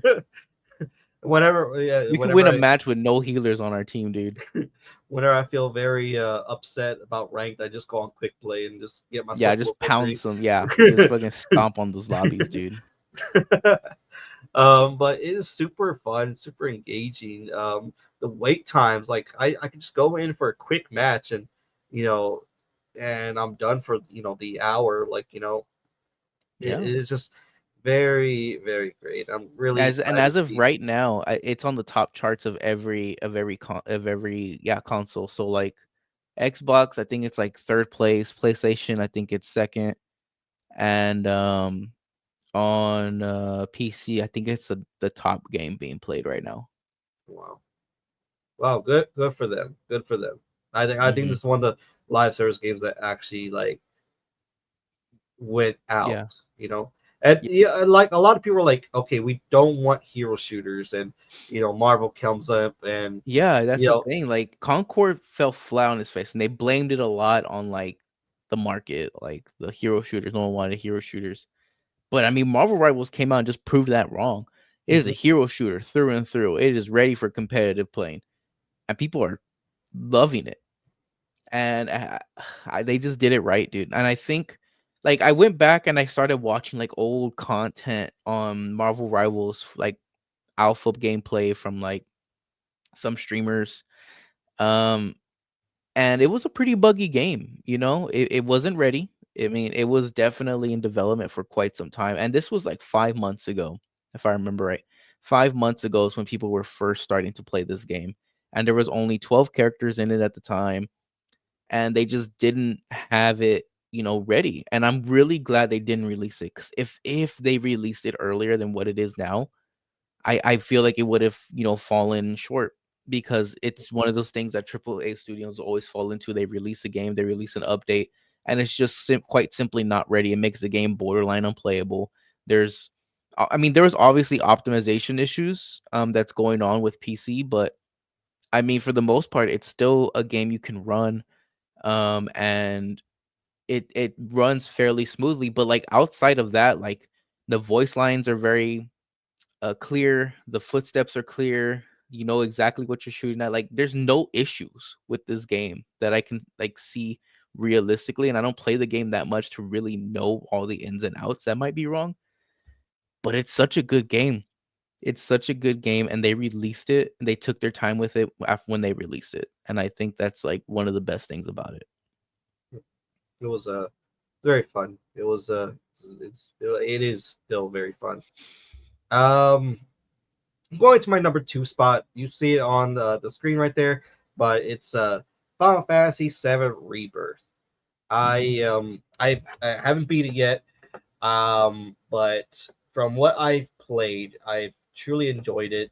Final Fantasy VII remake, the first game, was super very great. I think it's one of my favorite PS4 games. Honestly, just Hmm. the entire graphics of it, the gameplay is just very um, enjoyable. I've never played the original, and I just really don't know how they could change from going from polygons in this very nice like look at these characters. Look how real they look. It's these four. It's these four characters, John. Look how. Yeah. Can you just imagine seeing them in a pixelated polygon look? Like this guy looked like this guy had like a square head on like a rectangular body. Like Yeah, that I know it's exactly what you mean. that's exactly how they looked. And honestly, when the first trailer came out for the very first game, it was just like, wow, this is what gaming has come into. It was a shock. And so this is part two, and I'm I've heard a lot that this is supposed to be like the best of the trilogy. This is supposed to be the climax. This is supposed to be like Revenge of the Sith, the Hmm. second Star Wars movie. So I'm super excited to keep playing it. From what I played, it is just it's like fireworks every single time you're in a battle. Yeah, I know you haven't played. I know. I've seen you I play a little bit of it though. I don't know if I think you should enjoy it, even though in the name it's Final Fantasy, but I don't think it's that fanatical. If if I'm telling you straight, like Yeah, I they still think for have me, the guns. reason I haven't played it is because there's so much lore, and trying to explain this story to me is like trying to teach me a whole new language that I have no clue. Like trying to teach me Latin or something, dude. I have no clue where the story stops and ends and where a new one takes place with Kingdom Hearts, dude. Like I'm just like, Yeah, what the yeah. hell is going That on in this that's game? very yeah. That's very. Um, honestly, It's very daunting, man. It's very intimidating. you could just start with Final Fantasy VII remake because I like don't know. they're each their own story. They're each their own story. Yes, Like yeah. yeah, so you could just start with Final Fantasy VII and just go from there. Because I didn't play any Final Fantasy games before this. I mean, Mhm. I mean, I guess I have, but um, not to maybe this extent. Like I Maybe. played like Final Fantasy 13, 15, Mhm. and then 16. But I think you'll be fine. I think you'll be fine. We'll see, You shoot dude. magic, you hit with the sword. That's about it. There's the world. And then they tell you a little bit like they hold your hand a little bit like, hey yo, these are the bad guys, these are the good guys. um, but number one is one game that I just been playing the bejesus out of it. I've been very addicted to it, which is Metaphor Refantasio. Mhm. And Metaphor Refantasio, holy shit, it is like Game of Thrones meets Persona. It is literally a celebration of Atlas, and I love Mhm. Atlas Gaming. I have truly enjoyed it. There's so many Easter eggs following their other games. Um, some of the story is just so has a lot of emotional impact. Like Mhm. there's literally just this one boss that you're fighting, which is this giant demonic baby that Yeah. um, this mother lost her child, so she basically what's the word? She basically bargained with devil and has this giant devil baby that she feeds humans, and she's like the queen. So Yeah. like you got to put a stop to this giant demonic baby, and it is is as gory and as dark as a portion on games go, and Mhm. I am truly enjoying. I'm enjoying the cast of it so far. The gameplay is as addicting at it as Persona games go. Mhm. It's not a grind to level up either. Yeah. But yeah, I really love the art style too. It's classic, and the interface too. I'm really having a blast with it. I haven't beat it yet, but I'm so close to beating it. I think I already have like maybe 50 hours of it so far. Yeah. But yeah, Okay. it's a very fun, engaging RPG, and I recommend anyone to go into it. Okay. Make a note of that one because I think I've been seeing you playing that one, streaming it. So I think I need to check Yeah, it out. that's the one game I'm trying to beat before I do anything else because I've been playing that one Marvel Rivals. But Yeah. I wish that I played a lot more games because I bought the collector's edition of Persona 3 Reload, which is almost everyone's favorite Persona game, and that's the one where you awaken people by shooting yourself in the head with a gun because you're awakening this spirit to fight for you. And I haven't played that yet. Hmm. There's also Unicorn Overlord, and that's just because Baldur's Gate 3 kept a lot of my time. I finally beat it, super happy. I could see why it got Game of the Year. I knew why it got Game of the Year. After putting 50 hours into it, I still knew why it was Game of the Year. But finally beating it, it was super rough. I play on the hard difficulty tactician, and yeah, I'm glad to say I beat Baldur's Gate 3 this year. Um, what would I go back into it? Yeah, because there's an evil playthrough where you just kill everything along your way, and you're like Hmm. the son of the devil. But we'll probably play that maybe in the middle of this year. Maybe I'll go And back into then it. you and I are supposed to actually play It Takes Two pretty soon. Yes, yes. I'm looking forward to that. Man, I think tomorrow we'll start that stream. Yeah. Tomorrow we'll start that stream. But um, other video games I played, I also played Balatro, which is the card game that got nominated for Game of the Year, made by one person. It was pretty fun. Uh, would I play it again? I mean, yeah, it's too late to refund on Steam, so maybe You play more it, than 2 hours, bro? it's very fun. It's very fun. I'll say that much. One game that I'm so sad that it ended, which was Foam Stars. Hmm. Foam Stars was like a Splatoon knockoff with anime people, where you had to paint the floors with soap and bubbles, and I think it just failed because the characters were very anime generic. Hmm. But I truly enjoyed the vibe of it. I was playing a lot with Leonard, and it just didn't go anywhere. And then I think the only one I want to give a shout out to is that will probably be number 6 or number 5, which was Yakuza 8 Infinite Wealth, Yeah. like a dragon. Yeah, yeah. I think Donkey actually gave that one a pretty high score too, Yeah, if I remember. he was talking about 2024, and Yeah. he I think he has that on his thumbnail, and Hmm. it was I haven't finished it yet, but I'm like maybe halfway through it because I think it only has like 14 chapters, and I'm on like chapter 7 or 8. But I think that's an RPG turn-based game that you would enjoy, John, because But yeah, because it looks funny. I think yeah at least it takes the comedic part into it yeah it fairly makes heavily. it makes fun of itself, like, and Yeah. instead of having like the warrior, um, priest, cleric classes. Instead, you Hmm. have the breakdancer, the the surfer class, and like Hmm. the surfer class fight with this giant surfboard, and making waves to do attacks. And the mini games themselves are also as fun. Ichiban's such a likable character. The fact that he's like uh, inspired from by Monkey D. Luffy, so that's Hmm. also a plus. And you're just roaming the streets of Hawaii, just fighting like these weird ass men that you could also capture for Pokemon Yeah. parody. Yeah, that's the other part too. That looks funny. So it is just a really fun game overall, and Hmm. I'm really glad I got nominated for RPG of the year. Even though Metaphor Refantasio got it, that was such a fun game to me. Hmm. But I think that's the only thing I talk about. Oh, Black Myth Wukong. Black Myth Wukong was like Yeah. the first Souls like game I played, and I did enjoy what I played of it. I was stuck on the second boss for like 2-3 hours maybe, and Jesus, dude. I was like, how do people fucking find this game fun? And I was just like raging. I was fucking It's the raging, challenge, dude. It's the challenge. You don't like to and be like spoon fed your wins, no, no, bro.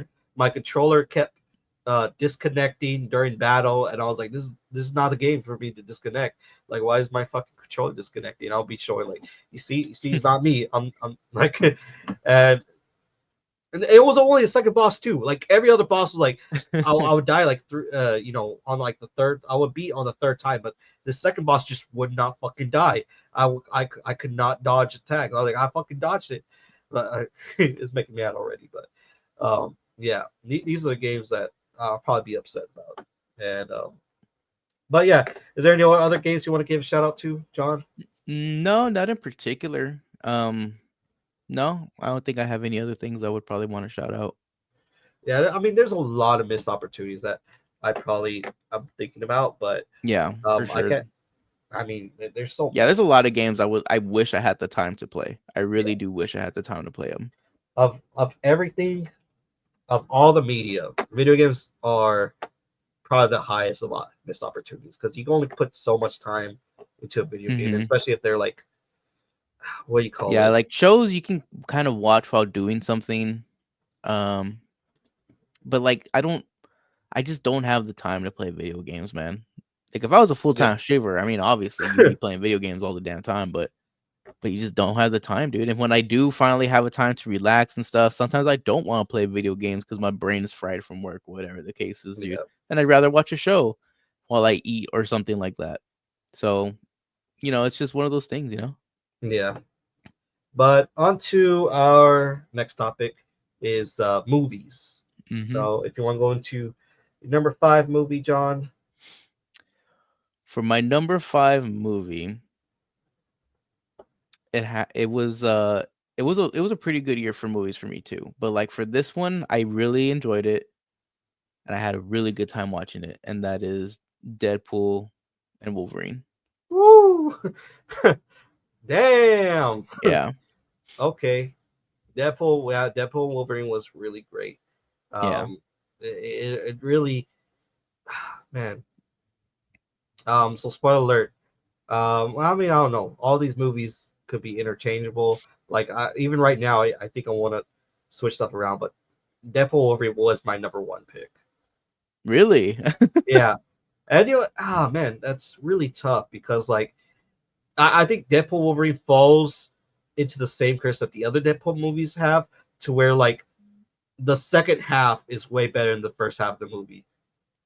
No, I would say the first half is okay. Okay, it's not as bad as the other. Like I think it paces itself just good enough to get me into it. Because I mean, you're kind of doing like the whole Marvel Jesus section of the Yeah, story, and I liked it, and I really enjoyed the intro as well with the Backstreet Boys, dude. So that was an awesome song to to yeah. do the intro to. So I really brought enjoyed the first brought half. it back, man. It brought it Yeah. back. Now all the um, kids are like, "Ooh, the Deadpool song," and like, you're making all the parents mad, dude. It's funny. I see so many people dancing to that now. Like Hmm. they really brought it back. But yeah, it was a fun time to go to the movies. Yeah. I remember going into it and with one of my friends from high school, and we learned. Oh yeah, okay. So another game that I played was Marvel Sun, something like that. Marvel The Sun mobile game? Soul.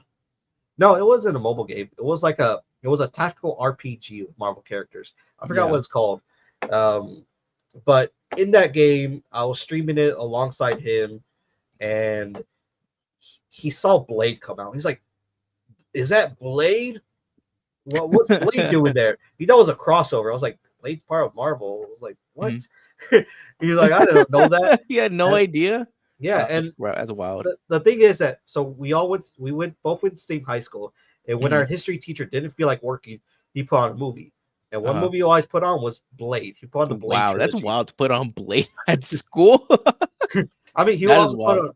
he also would put on Hangover, like That is crazy. That is wild, bro. For so a teacher? I thought you were gonna say, like, something educational, bro, but Blade? Wow, that's yeah, crazy. he didn't feel like working, so he put on Blade, and so we were watching Blade. And I was like, "Don't you remember there will be a Marvel signal, a Marvel Mhm. symbol, the Marvel logo at the beginning Yeah. of Blade?" He's like, "I wasn't paying attention to that."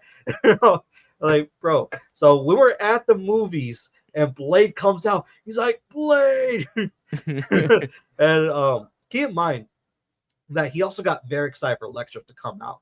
I didn't know Mhm. that was Jennifer Gardner, and like Electra didn't even come to my Yeah. mind, and Yeah. he was super excited for that as well. I was like, Mhm. he's like, I love that movie. I was like, you loved Electra? He's like, yeah, man, that's when I discovered that one song, um, "Bring Wake Me me up. to Life." Yeah. Yeah, Wake me up.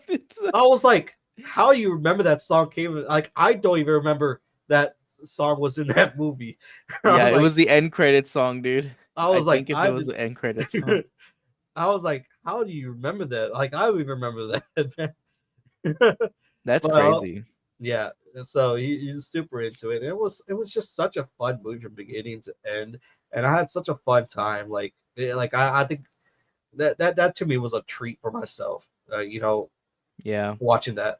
Um, I think it we'll was leave, definitely worth the hype, man. I yeah, it think it was was definitely worth definitely the worth hype. the hype. It was something I had to watch day one because I was like, the Same. spoilers are gonna come out.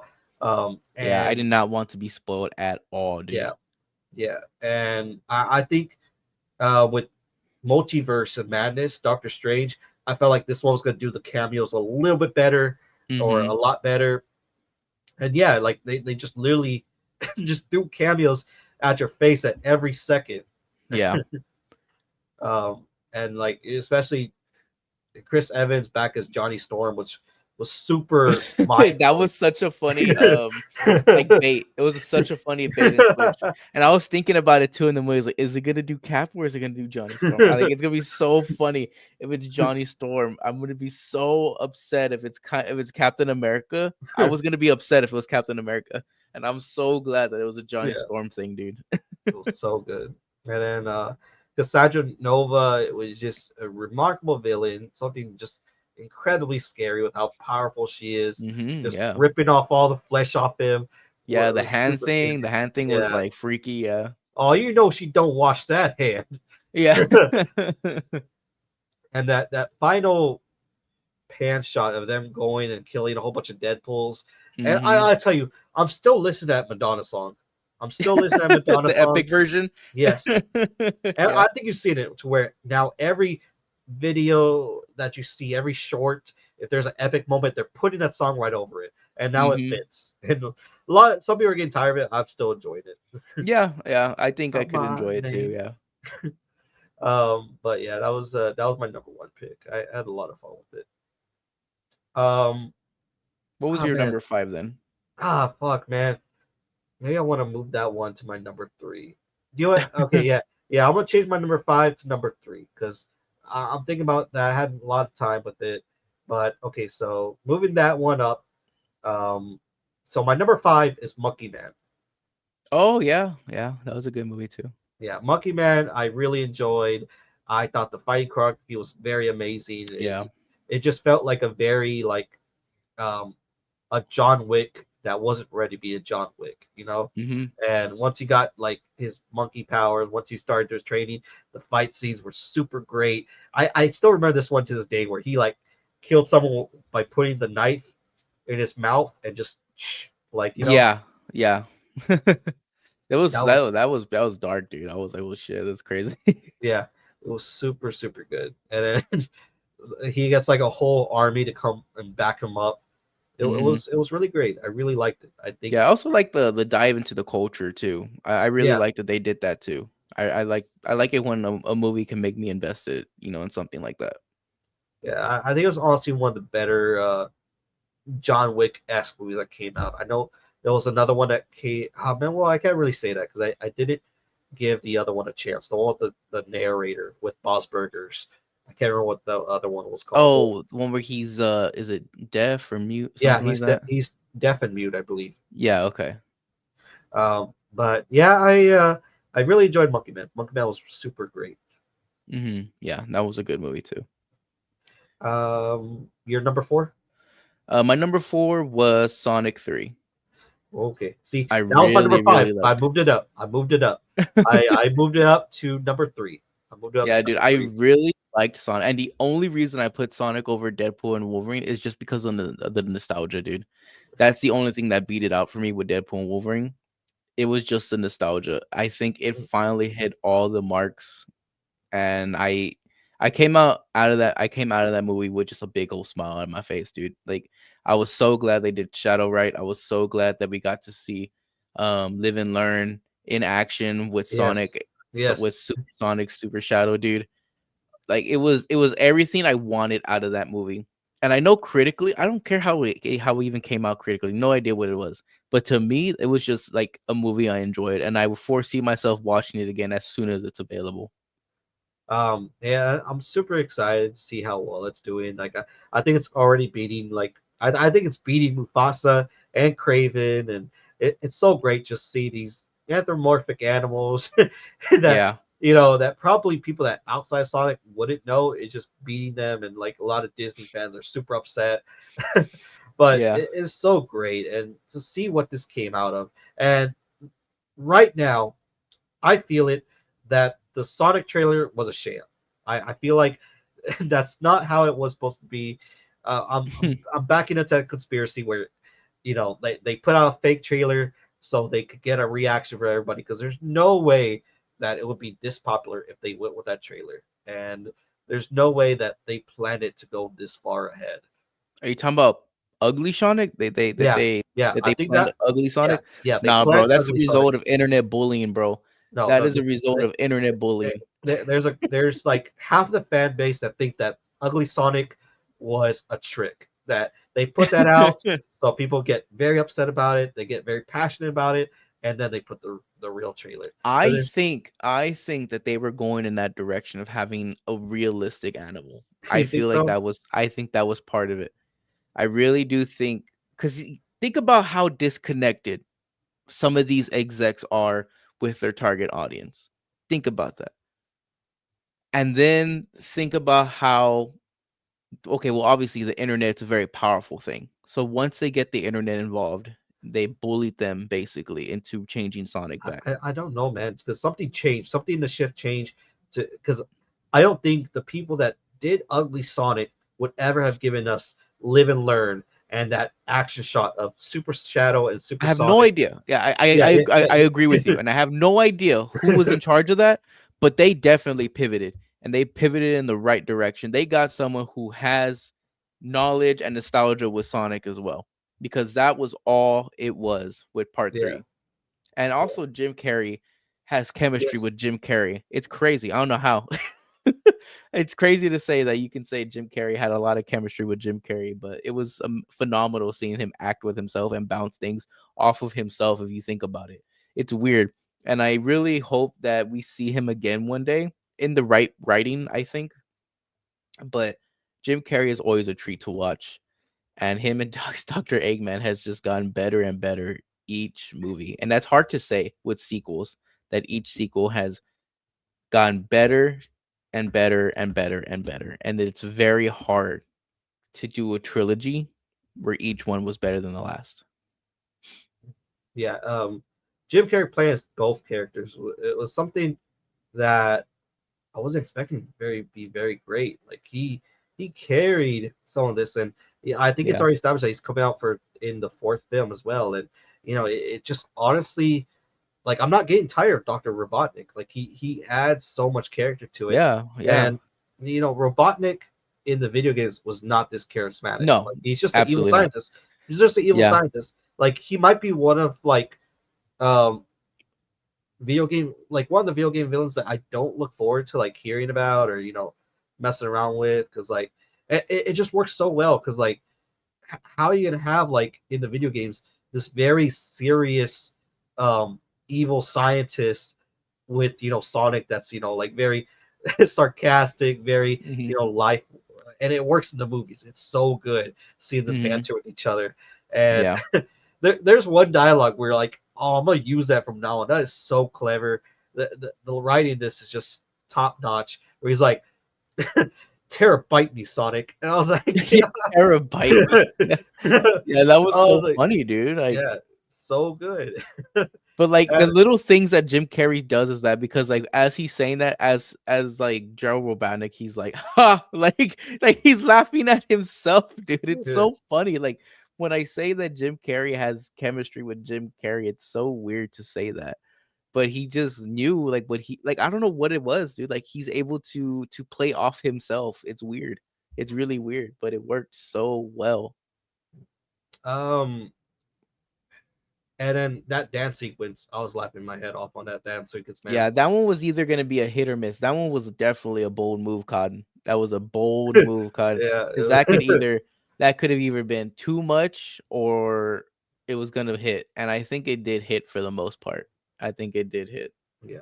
because I at least was laughing during it. So I don't know how much rewatchability that scene's gonna have over the years, but for the first time on the watch, like I enjoyed it. I laughed at Yeah. it a lot.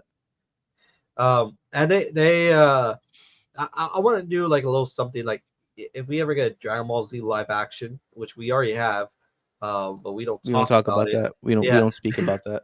but if they were to do it, weirdly enough, you need to take some notes from Sonic 3. They basically Yeah. had a Super Saiyan fight, amazing. Sonic Hmm. punched Shadow to the moon. It was spectacular. It was so good.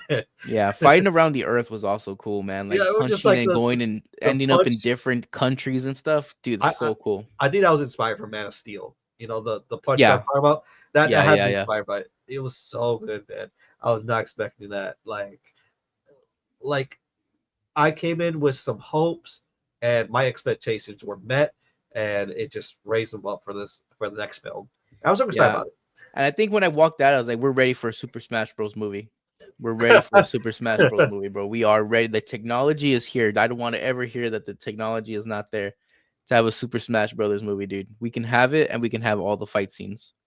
It would be very, very amazing. I would high hopes, man. High hopes. Probably give us maybe another 5 years, maybe. But where are we at? I know we're jumping around. I moved We're Sonic at 3 to my number 3, so I think it's the fourth one.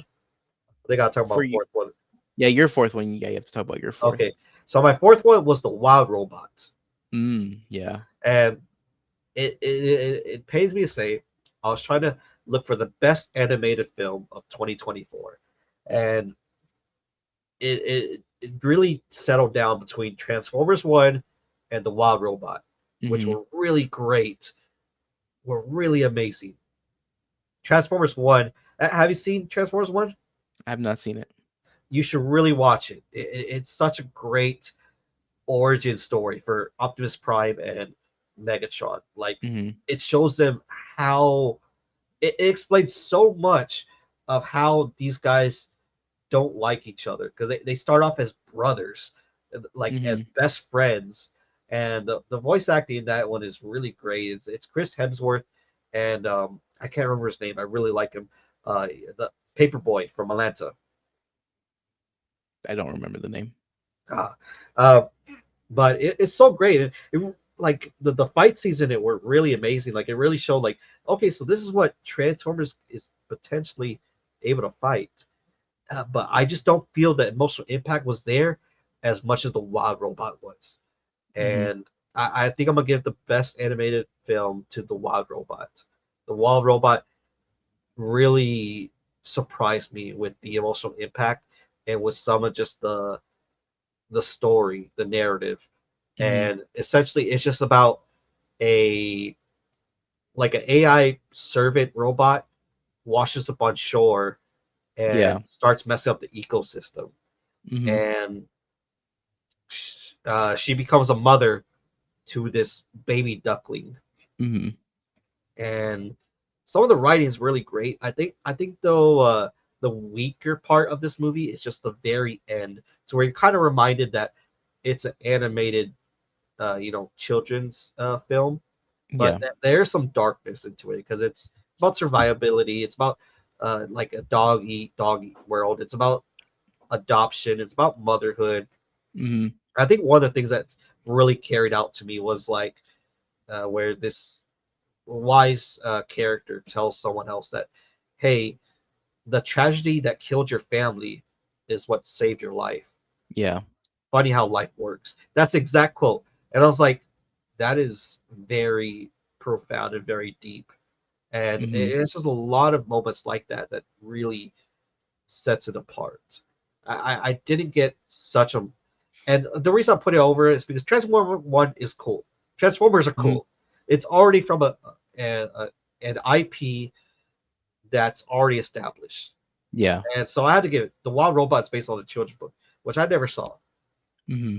but I had to give the Wild Robot man. Yeah. I understood there's a lot going on, like with that, a lot of talks with that movie, and I was very interested in it. I just never got a chance to see it, but it was in theaters for quite some time, if I remember right. Let's see. Number three for you, right? Yeah, Yeah. So for me, number three was Dune 2. Dune Two. Wow, you're on your own on that one, man. You don't like anything on Dune? No, the thing is, like, and the thing is, I just didn't watch it. Um, I'd probably watch it maybe this year because I've been hearing a lot from Oni. I think Hmm. Dune Two was his favorite movie of this year.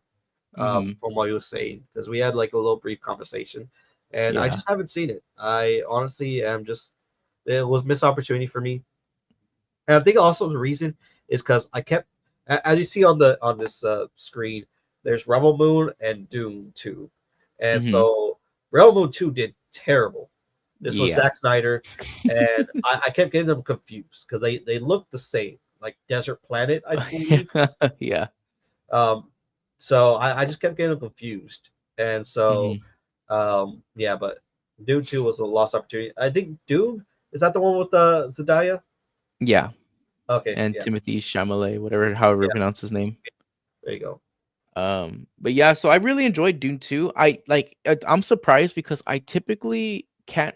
It's hard for me to follow oh movies that usually have like a big world like this because there's a lot to digest in the movies. And it I really surprised I liked Dune so much, the first one.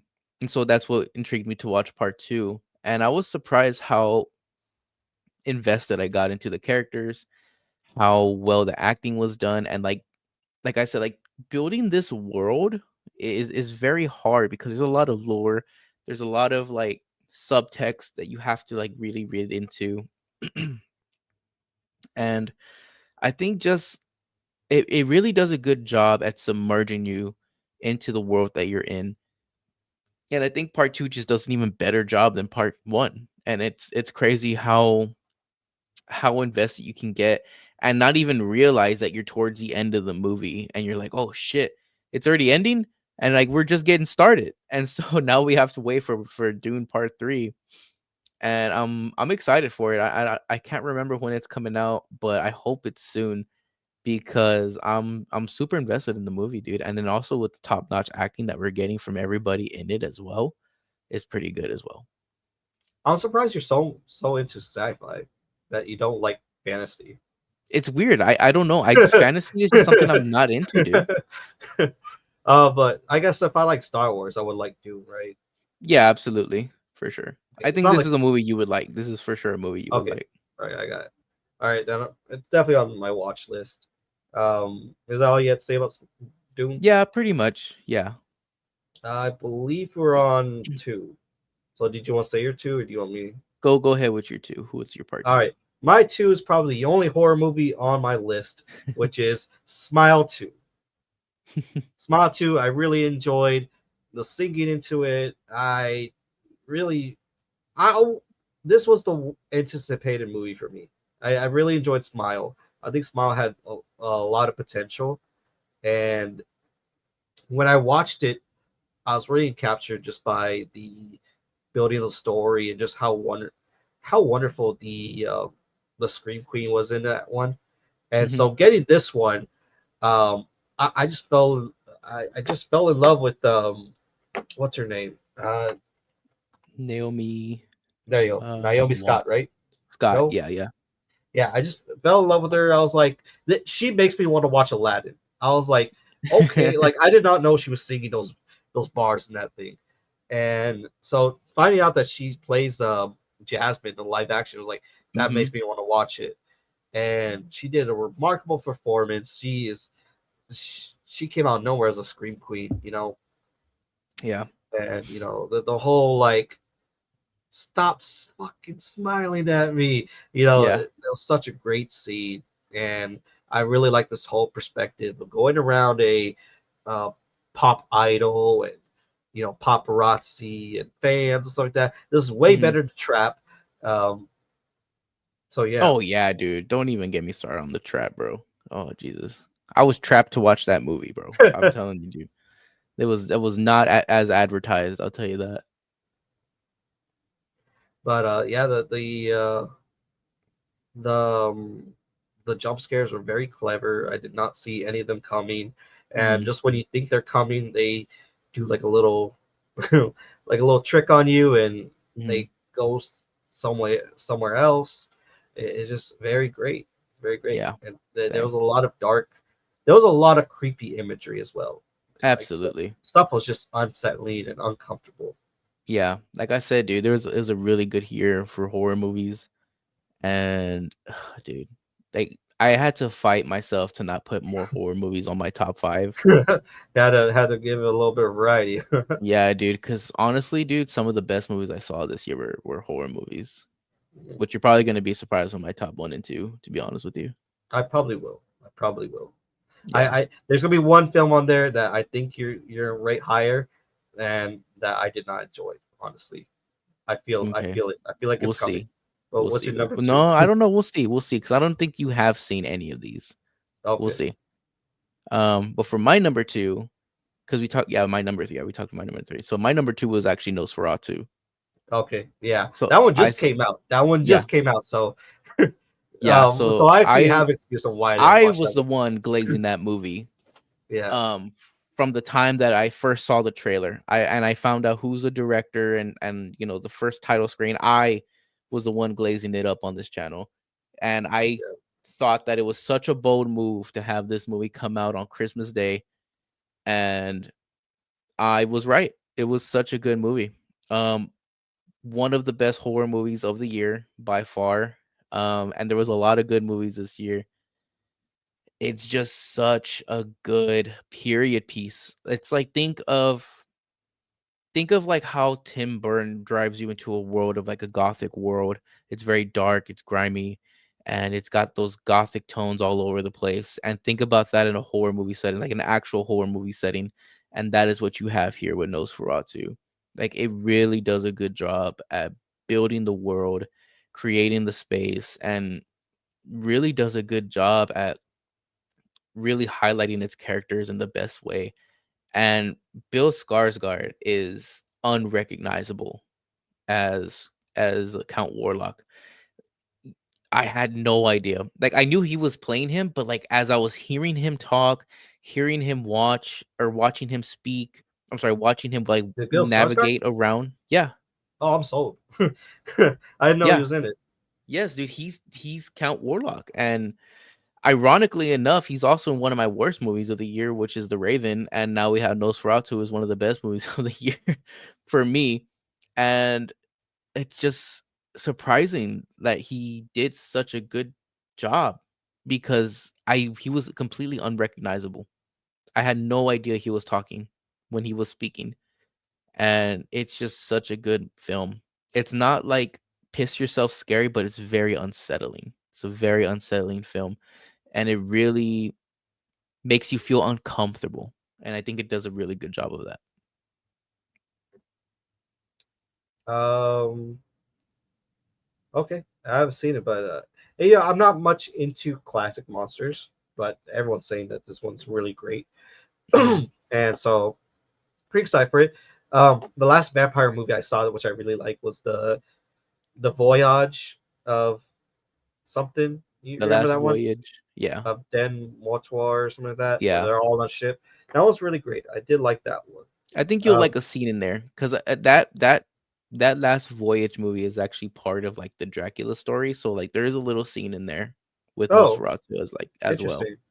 Yeah. I watch it. I also really enjoy Victorian England. You know, Yeah, then you'll so definitely enjoy this then yeah. if that's the case. Not so much England, but like Europe in general, and this takes place around the time of the plague. So it Oh well, is really good. It's really oh good, man, bro. I gotta really watch it. But you already know my number one, which was Deadpool Wolverine. So what's Mhm. your number one? My number I feel one it coming up. is The Substance. God damn it! I did not like that movie, You John. did not like The No, Substance? I did not like it. I watched it, um, as recommendation from you. Hmm. Did not like it. It just wasn't for me. I just felt uncomfortable throughout the entire thing. Keep in mind that I just felt uncomfortable throughout the entire movie because I watched it at work. I did watch it at work. It's not. You did not specify that this was not a movie to watch at work. I didn't think you were gonna watch it at work. And so I watched it at work, and I was like, I'm seeing a lot more Demi Moore than I'm supposed to be. And then then it just came up into this whole booty yoga scene. I'm like, this does not feel like a horror movie. But and then the gross parts came out. I mean, maybe that's how I'm supposed to feel. Maybe I was supposed to feel You are supposed to uncomfortable. feel comfortable. This is But a body horror film, dude. So you go from yeah. like seeing beauty and perfection and start seeing that descent into madness and what it does. And I love the last 20 minutes. You either love it or you hate it, dude, or hate it. And I loved it. I loved the last minutes of this film. It was just an absolute gore fest. And it gave me everything I like in a movie. Like it gave me the stuff that's like a little bit elevated in terms of horror. It gives you the unsettledness, and like when you start seeing her body start decomposing on itself, and essentially like the whole thing is like you are one. Like the little bit of Lovecraftian horror that's in there. Like there's this thing or this group of people out there that have this substance and they're telling you what this drug does, and you can choose to end it at any point in time and stuff. So it's just so cool. Like I thought it was such a cool world that they built there. And oh dude, I loved it. I loved everything about the movie, to be honest with you. Like this is something that has a lot of rewatchability for me. Yeah, it was just rewatchability. Oh no, man! Yeah, I think one time I watched this it, is that's this is enough. a this is an amazing Cronenberg slash body horror film, dude. It's amazing. Oh, And she won a an what was it? An Emmy? She, wow, she won Demi Moore won an Emmy for it, so wow, that's really great. yeah. Yeah, I mean, I was expecting like scary, like this was scary as in very uncomfortable, hard to watch. Not Mhm. like as much like slasher films go or how I like that. This is very psychological horror, and I just thought it was weird, and I was like, I felt like I didn't get anything out of it at the very end. I was expecting something like maybe Sleeper Agent or something like that, or like okay, Mhm. some type of twist where like that the younger version starts killing people, or okay, maybe she got to eat blood in order from other people, or maybe if she becomes like a little bit like corrupted, so where she just goes on a killing spree or something. And like I just didn't see any benefit to it, so that's what like ruined it for me. I was like, why would I do this? Like I'm in a comatose state while another version that's not me, but is kind of me, is doing shit.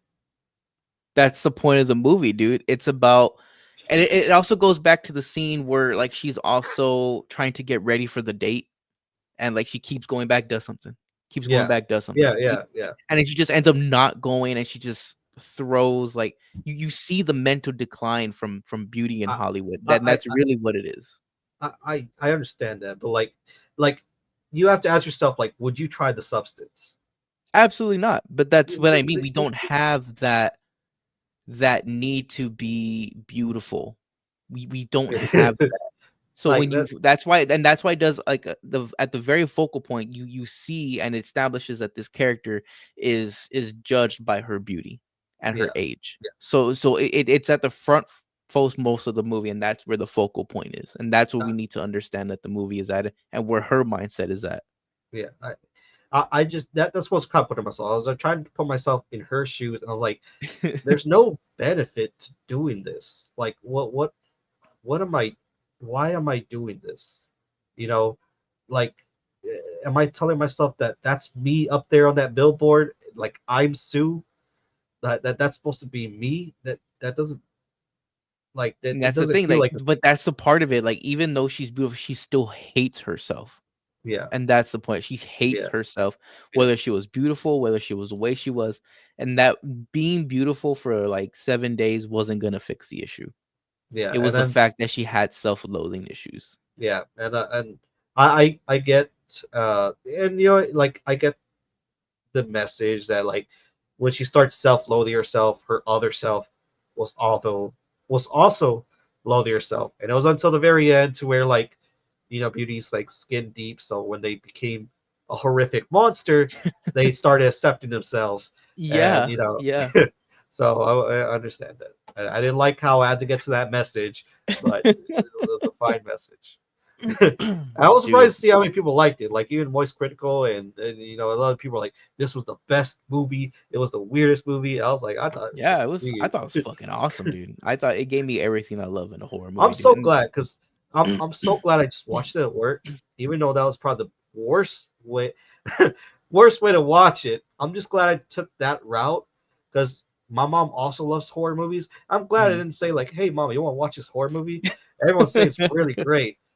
Would not have been able to finish that. I'm glad I watched it at work. Okay, well, if you're gonna watch a horror movie with your mom, never mind. I'm not gonna say Nosferatu then. Never mind. Not I'm not Nosferatu. All not right, even gonna never say Nosferatu. mind. Okay, never Because mind. if you're talking about a little bit of nudity makes you uncomfortable with your mom, I don't think Nosferatu is gonna be it for you either. But yeah. All right. Well, that I was expecting. I was like, you know, he talks about this a lot. Did it really make his top five? And he was like, he's not talking about it, so it's probably number one. Yes, dude, it was number one. I wouldn't say it was the worst movie for me. It's just a movie that I didn't. I wouldn't put high on my list. It just wasn't one movie that appealed to me. It was absolutely a movie that appealed to me. It appealed to all factions of my horror elements, dude. I was like, I knew what the thing is. I couldn't stop watching. Like, I need to see what would happen. Exactly, dude. That's the other thing too. You had to see where this was gonna spiral to, dude. But not honorable mentions. You know, this was also another. Smile 2 is my best horror movie of the year, by the way. Um, Second nomination would be Late Night with the Devil. Love Late Night with Hmm. the Devil. Late Night Hmm. with the Devil, I thought was done perfectly well. It really felt like um, a talk show TV host. I did so much that we did like a inspired tier list on Hmm. it. That's exactly how much I enjoyed it. I thought the polka dot actor, I forgot his name. Uh, he was I can never doing remember his phenomenal. name. Yeah, He was super well. He did super well. David Dasmalachia, yeah, yeah. super I well. cannot. I can I never love his remember his name. performance all the time. I'm looking forward to being Mr. Two in One Piece, which that is very perfect casting. I could see that totally. Hmm. But that was one that I really watched, which I really enjoyed. Any other novel nature? It's What's Inside was really great, really clever. Inside, yeah, that was actually another one that was one of my favorites. That probably would have made. Actually, I don't know, man. It's hard. I don't know, but I really enjoyed that one. That one was a Yeah, really fun watch. yeah, it was super good. I really enjoyed the clever aspects of it, and they told it very well. They told it very well, so it wasn't confusing. Hmm. I could follow it easily. Uh, might not have been the best. It might have been the worst animated film of this year. Not that it was bad anyway. It was just it just in comparison to the other movies that came out, this one very it pale in comparison. But I really liked it. It was Garfield. Oh yeah, I did not like Garfield. I Did not like that movie at all. liked it. I thought I thought it had some charm of it. Um, Another one was Alien Romulus, which was super action packed. Hmm. I felt the intention of it. I if more Alien movies are like this, all for it. All for it. Absolutely, yeah. I need more characters. I think A. Romulus it just didn't have enough characters, Hmm. and so there was not enough deaths for me. You know, Yeah, definitely. Yeah, I get it. But there was a lot of horror in it though, which I enjoyed. yeah. One movie I didn't like was Abigail. I didn't like Abigail. Didn't like it? No, the ending ruined it for me. Like the last. 30 minutes. I guess you could say that. I Because probably like, would have given that one an honorable mention in like a horror movie space yeah, because there's a lot of people there. That market, that I can see that appealing to a lot of people. mhm. Just because it was just the fact that like Like Abigail, pulling back the curtain, I guess. like Is that kind of like what it is? she didn't stay as the antagonist. You know, Yeah. she teamed up to fight this other dude that Hmm. became more powerful. I was like, I would have enjoyed it more if Abigail was like the villain to the very end. You know? Hmm. Yeah, but I guess I liked a little more depth to the character because she did a good job as a child actress. Yeah. But I think that's about it to talk about with movies. I'm sorry, guys, I didn't watch Inside Out 2. That's probably the only Oh yeah, notable. Inside Uh, Out 2 would probably have been my one of my top animated films of the year. If we yeah, were just doing animated films, by man, I really didn't watch a lot of them, but that one probably been one of the there was top only a ones. couple. There was only a couple. Yeah. Yeah. Um, no, Nosferatu's on here. Wicked didn't really. I'm sorry. I'm really done with Wizard of Oz. I know Wicked's Yeah. based on the play, but It's Wicked not just for didn't. me. Yeah. Heretic. I wish I watched it. That was a good one. And Furiosa. I wish I watched it. And so was Anora. So are we gonna do the horror movie list now? Because I mean, you already know my top one and two, which was one was the Substance part, and then the second Oh, one was I didn't have a Nosferatu. top five. I Oh, didn't do well, a I top guess five. It was I'll just talk best about horror movie. the next three then. My favorite horror movie of the year was The Substance. Yeah.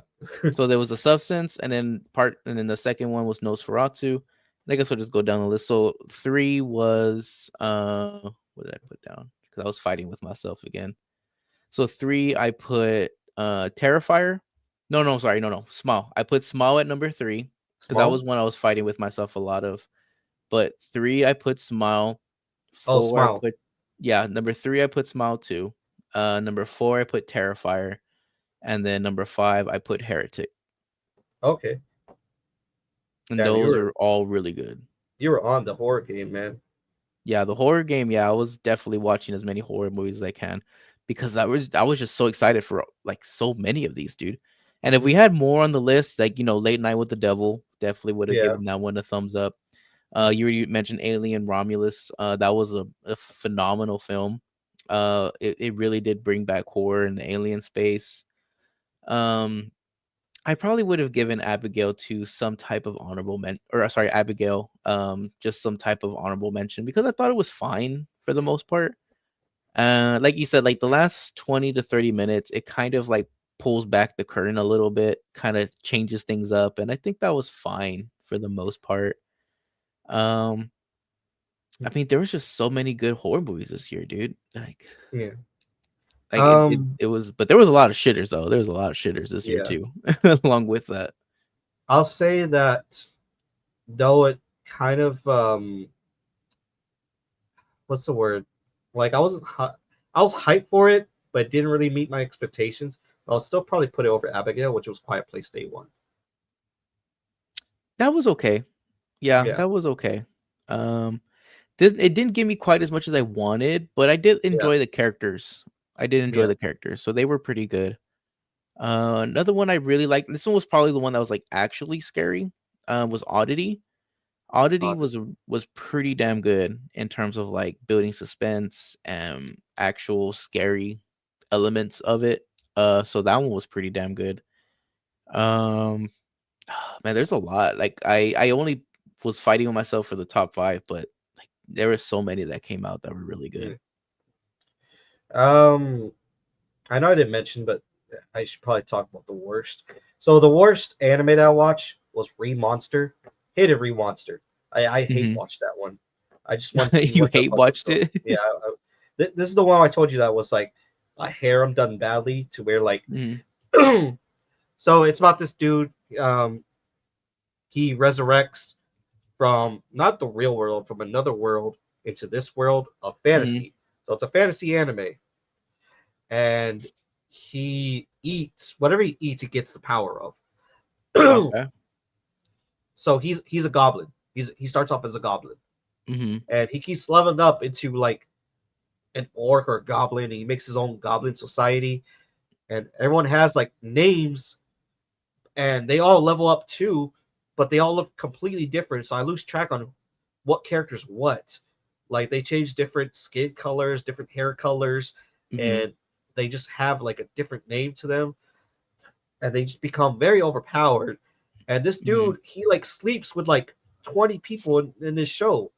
Jesus. Like and like if people are like if women are like scared of him, he has sex with them and they're cool with him. Like literally, it will just cut. He's like, "Oh, you know what I did," and like it just goes up to the moon. You just hear girls moaning, and that's about it.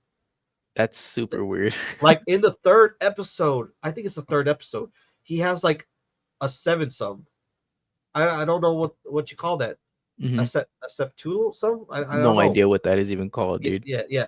Him and six other women, and like it just becomes like very laughable to where like he's become way too powerful, and he's talking to this other chick that's way powerful. They're at the front of a horse carriage ride, and she's like, "I feel like you're gonna become too powerful to where you're gonna leave me." He's like, "That will never happen. You don't have to worry about that." He's saying that while at the back of this carriage ride, he has two girls that gave already gave birth to two of his kids at the same Jesus. time, and then he has another two pregnant women that are also Hmm. behind him. So he has like four other women behind him. He's like, I won't leave you," and it just gets so variable where he's like trying to figure like these women are pregnant. Hmm. They just instantly become pregnant in a day, like That's it's weird. spontaneous. They already have a baby bump, and they're like, oh well, goblin babies, they they mature a lot faster. So these weapons, uh, we have to be careful because they could eat themselves out of these uh women. I'm like, I really don't care. Like this is very silly. He's like, we got to get to a doctor really fast. I won't Sounds lose these so two. bad. Yeah, it is very bad. It is very bad. I did not like. It was my worst anime of the year. Um, and it's so it just a lot of that, a lot of him fighting with his dick. Hmm. I mean, he still fights, but just my worst TV show of the year, which it's no surprise, which is Umbrella Academy season The four. same for me. Same for me. Totally forgot to my but Yeah, there's nothing. we've already talked about that. We given that show Yeah, way too much already on here, man. Like I hated it, and I hate that I yeah, spent the time watching it. yeah. I don't know what's to come from it. Like, do we get another reboot? Do we get another We get remake? nothing, Like, bro. We get it nothing. just We sucks. get It nothing, sucks and then all this we just time. get a big old middle finger to the face, bro. That's what we get. It sucks. It really sucks to invest this much Hmm. time in it. I can't remember when season one came out. When did season one came Years out? ago, dude. Maybe back in 2016, 17. Maybe in 18. I can't remember. 2019. Yeah, something like that. So that's about like 6 years wasted. 6 years Hmm. wasted. What a bonfire. Yeah. What a stinky dumpster fire. But yeah, I mean, I honestly didn't play any of the worst games, but I guess the worst game has to go to Concord. You know, Yeah. Encore, yeah. I think a 2 million. I think it's 2 million, but 2 million down the drain, and Hmm. of all that time management put into it, yeah, that's definitely worst game of the year. Yep. But all right, do you have any final thoughts? I do want to talk about what you're anticipating for 2025, John. Uh, Not much. Just like Night Swim was a terrible one, a terrible movie, and so was Imaginary. Those two were like the most. Oh, actually, also Afraid, the AI movie. I did end up seeing that one, and that one was also just very bad. Just soulless Blumhouse movies that are just out there, just they weren't very good at all. All right. I already have movies pulled up. Some stuff that but I don't know how many of these are true. But I know Captain America: Brave World, which I'm actually looking forward to. Hmm. Um, you know, I'm really excited to see our new Captain America up there with Harrison Ford as the Red Hulk. Hmm. Uh, the Fantastic Four is supposed to come out this year. Yeah, I'm also anticipating that one I, as I well. I really want to see that. I really want to see That it. one, I think that one and Superman are my two most anticipated films of the Superman as year. well. Superman as well. Um, I'll be honest. Like it feels like we haven't had a Fantastic Four film in such a long while. Since like But we Jessica needed this Alba. break, though. We needed this break. But the thing is, there hasn't been a break. I keep forgetting about the previous one with the You talking about the Killmonger one with actor. Michael B. Jordan? Yeah, that I one. mean, but that was years ago too. I had to have been about 8 years ago, 8, 9, 10. No, it had to be like four because they need a No, it contract. wasn't back in 2020. No, it was not. It's got to be, bro. No, Like not even. they have a contract to make one every so often. Let me see. It was back in 2015. It was almost 10 years ago, dude. Really? Are you sure? 10 years ago. I just looked it up right now. Back in 2015 is when it came out. Wow. It was 10 years Okay. ago, bro. Okay. I'm forgetting that they just got by Fox. That's why there hasn't been a Fantastic Four movie. Okay. Yes. And I was like, Mhm. there's got to be one every 4 years. Like that's the That's contract, right? Spider-Man. Yeah, Spider-Man movie needs to come out every 4 years. Or something related to Spider-Man. Thunderbolts. Thunderbolts, I might be looking forward to like the most. It might be the sleeper pick. I don't know if Yeah. it's gonna do well, but I think it's gonna be the sleeper pick of the year for Marvel. I think it'll end up being better than Captain America movie. Um, Oni might not like it, but Megan 2 is supposed to be coming out. Yeah, Megan too. I'm also anticipating that one. Mortal Kombat. Along with for me personally, Lilo and Stitch. Yeah, that's probably one of the That's a probably the only nostalgic one live for me. action Disney movie I'll ever see. Yeah, I'll go to the theater to see that one for sure. The Minecraft movie is coming out. Oof. I think I'll take I my think I think youngest it's gonna siblings make a to lot of watch it. money though. I think Minecraft will make a lot of money. It probably will. I can It's got a anticipate huge fan that. base, dude. Huge fan base. I don't think Wolfman came out yet, but Wolfman is something to look forward to. I don't Hmm. know if it's gonna do well based on what we saw. Um, I'd be surprised if it does do well, to be honest with you. But they don't spend very much on these movies, so I think it will turn a profit.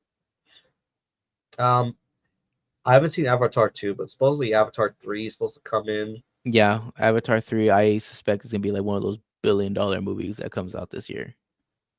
Another Jurassic World movie. Hmm. That's a surprise. Now You See Me 3. Yeah, I don't think that one's gonna do well at all, to be honest with you. The other ones didn't do so good.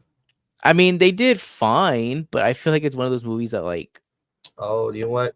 This one might have different characters. yeah, which might turn some people away to it. Yeah. I There's the Karate Kid Legends, How to Train Hmm. Your I'm Dragon, excited for that one. I'm excited for the Karate Kid. another Mission Impossible. If you're into that, I mean, I'm not much of a Mission Impossible fan. Oh, Zootopia 2. Oh, okay. I saw that one. I was like, is John a fan of Zootopia? I mean, I'm not a huge fan of like not like the biggest fan, but I Yeah. like the movie. I think it's a Yeah. funny movie. I thought it was one of those like, very few I feel like it was movies. Hangover for kids. Hangover for Yeah. kids. I felt Yeah, that. I guess so. Like there was a whole nudist colony and Yeah, it was pretty funny. I thought it was like yeah. I thought there was a lot of jokes in there that you can get in there. Oh, Um 28 yeah. years later. 28 years later, one of my biggest Bring anticipated back the horror zombie. movies. Bring back the zombie movies. I'm down with it. I'm Zombie down with it. movie every month. That's one of my biggest anticipated horror movies of the year, and I think there's also going to be a Final Destination movie this year as well. Final Destination. Ooh, Hmm. I love So the those Final two. Destination movies, man. So those two, I'm very excited for. Let me see here. Moving into that. I'm in. Should we move to the other thing? What's the other thing? It's another category. What categories left? No, like video games, TV shows, movies. I Oh, mean, anime. Oh, I have no clue what's coming up this year other than like the Yeah. Demon Slayers. Demon Slayer movie. I mean, I'm just gonna have to go see it, dude. I'm gonna have to suck it up and go see it. Um, and I think My Hero is also concluding this year. And I don't know what else is coming out this year in terms of anime. Well, I know I'm excited to see ReZero because Hmm. ReZero's coming out with the giant battle arc that's coming out. I think this is setting up a lot for it. Soul Leveling, which it's already started. Just going down the line. Oh, Doctor Science. I mean, Doctor Stone. Oh yeah, I forgot about that. Oh, something we need to look into. We need to look at the opening and maybe the last trailer. But Sakamoto Days. I think Sakamoto Days is gonna be very popular. I Yeah, I think remember yeah, that. they're marketing it like it's gonna be one of those popular anime. So I Yeah, think they got yeah, a lot of confidence in it. yeah. It was You know, bring back the dead. the funny part is that Gladys saw the trailer to it, or not, like, yeah, I think she did see a trailer to it a few months ago, and Oh she was like, "Oh, I might watch that." And I was like, "You really for real? You might." yeah, I guess I need yeah. to show it to her another trailer to see if she will be into it. I was like, bring back the dad bod. Hmm. My Hero Academia, Vigilante is supposed to come out, which is Oh crazy. yeah, Vigilantes. Yeah, I'm excited that they're picking up Vigilantes. To be honest Yeah, with you. I've read a little bit of it. I haven't read much to where it doesn't go far. I'm like Hmm. wondering, like, okay, how does this get as powerful as Deku? Because this guy can only like, I think he only slide, and that's only when he's on Yeah, all I fours. can't remember much of his power. To be honest with you. But I'm super excited. There's one character that's basically Billy Butcher.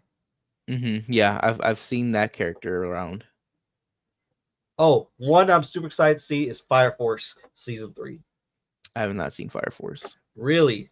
Oh, Hmm. it's so good, man. It is so good. If you remember Soul Eater from back then, Hmm. I think you'll like this one. Yeah. Same animation. It's Hmm. really good. Okay.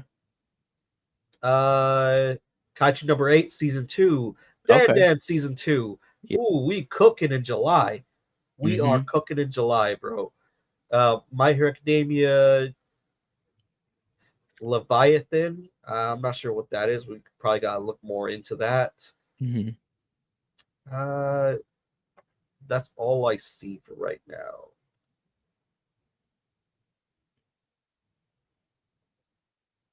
But damn, that is gonna be a really great. Oh, Lazarus, bro! I'm super excited for Lazarus. I don't think I've talked about this. That was an old show, but it is coming Hmm. back. Um, it's supposed to be like set in a. So okay, I'll read the synopsis. So it's set in the year 2052. The futuristic series concerns a miracle drug that has cured all disease. But 3 years after its integration in everyday life, the scientist who created it reveals that the medicine has shortened the lifespans of all who have taken it, and their death is imminent. The Lazarus Task Force is formed in response to find a cure for the cure-all drug. Okay. This might This be is a rumor. This might be a rumor, but um, they said that uh, Panty and Stocking will come out. who? Panty and Stocking with garter belt. No Never idea. seen that. You No. will. I'll watch it, not in public, by yourself. Panty and Stocking is like an Adult Swim anime. Like it doesn't even Hmm. look like an anime. It looks like an Adult Swim cartoon, and it's incredibly funny. It's incredibly raunchy. It Hmm. looks almost like Drawn Together. If you ever seen Drawn Together, Yeah. it looks exactly like that. It is super, incredibly perverted, Hmm. raunchy, and it's literally just about these two angels fall from the sky, and they Hmm. have to kill 100 demons in order to become angels again. But they're terrible angels. Hmm. One is just a goth girl that likes to eat sweets, and the other one's a blonde girl that likes to have sex with guys. Okay. Yeah, she's like it's just funny. And Chris Sabat, the voice of Vegeta, he plays Hmm. his garter belt, and it's a voice that he could never do again because like Garter Belt is a black character, so he Hmm. puts on a very black voice. And so Yeah. back then, maybe it would have been all right, but now, like, he's like, I can't do that voice ever again. Um, Most anticipated TV shows. We'll say video games, but a lot of anime. You gonna watch a lot more anime this time around? We'll see. We'll see if I can get around to watching. I mean, I'm definitely gonna watch the ones I'm already watching for sure. Yeah. Um. So for TV shows, Yellow Jackets. Wow, that's been a while. I Hmm. like Yellow Jackets. I think the hype might have died down. I'll still watch it, but man, I'm not. Uh, like Yellow Jackets. It's been a while since last season. I'm not sure if you've seen it. Have you? No, have not. It's pretty cool, but the thing is that so it's about a group of I forgot what it is. Let's just say called volleyball team. It's a group of Hmm. volleyball high school girls. They get on a plane and it crash lands. Yeah, And I think I remember like what the yeah, synopsis of it is. the only thing I'm not a fan of is that it cuts to when they're adults, obviously Hmm. with that trauma. And they're like, Hmm. oh, we can't talk about what happened. And so you kind of know who lives and survives, Hmm. essentially, when it keeps cutting back to when they're children. Yeah. Uh, every other TV show looks Daredevil Born Again. Hell yeah. Oh yeah, yeah. That's a show, right? Coming out? Yeah, Yeah. that's a show. Okay. And Last of Us, that's something you're looking forward to. Yep, for sure. Handmaid's Tale, have you seen that? I haven't. No, have not seen that. I heard Squid that one is Game, good though. Squid Game. I'm obviously excited to see Squid Game. Hmm. Man, there's so many TV shows. I think TV shows are also something you just can't watch a lot of. Uh, all right, so this got to be the last one because these kids are getting too old. But Stranger Things should be having another season this year. Yeah, I think this is the last one. This got to be Yeah, the finale. these are now full-grown adults acting as kids. It just and man, what is it with Netflix? Like Stranger Things is like their best property, and they keep taking their time with it. I don't know, dude. It's been 2, 3 years since the last one, right? Something Maybe like that. like that's when that one song came out that was super popular. I figured that uh they would have been hurried up with the other one. Well, you know the one I'm Hmm. talking about, right? Yeah. Rolling up that hill. Hmm. Hmm. Yeah. Wednesday, never saw it, even though I like Jennifer Ortega. Uh, I'm a much of a Adams Family type of dude.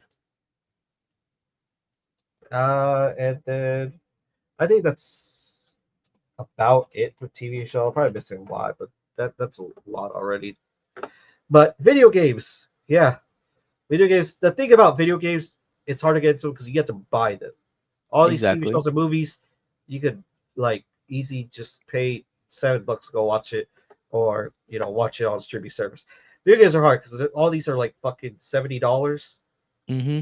But Yeah. going down the line, there's a lot. Um, this is gonna be a great year for gaming. I can already tell. Monster Hunter Wilds. Will this be your first Monster Hunter game, John? Yes. If it was, yeah.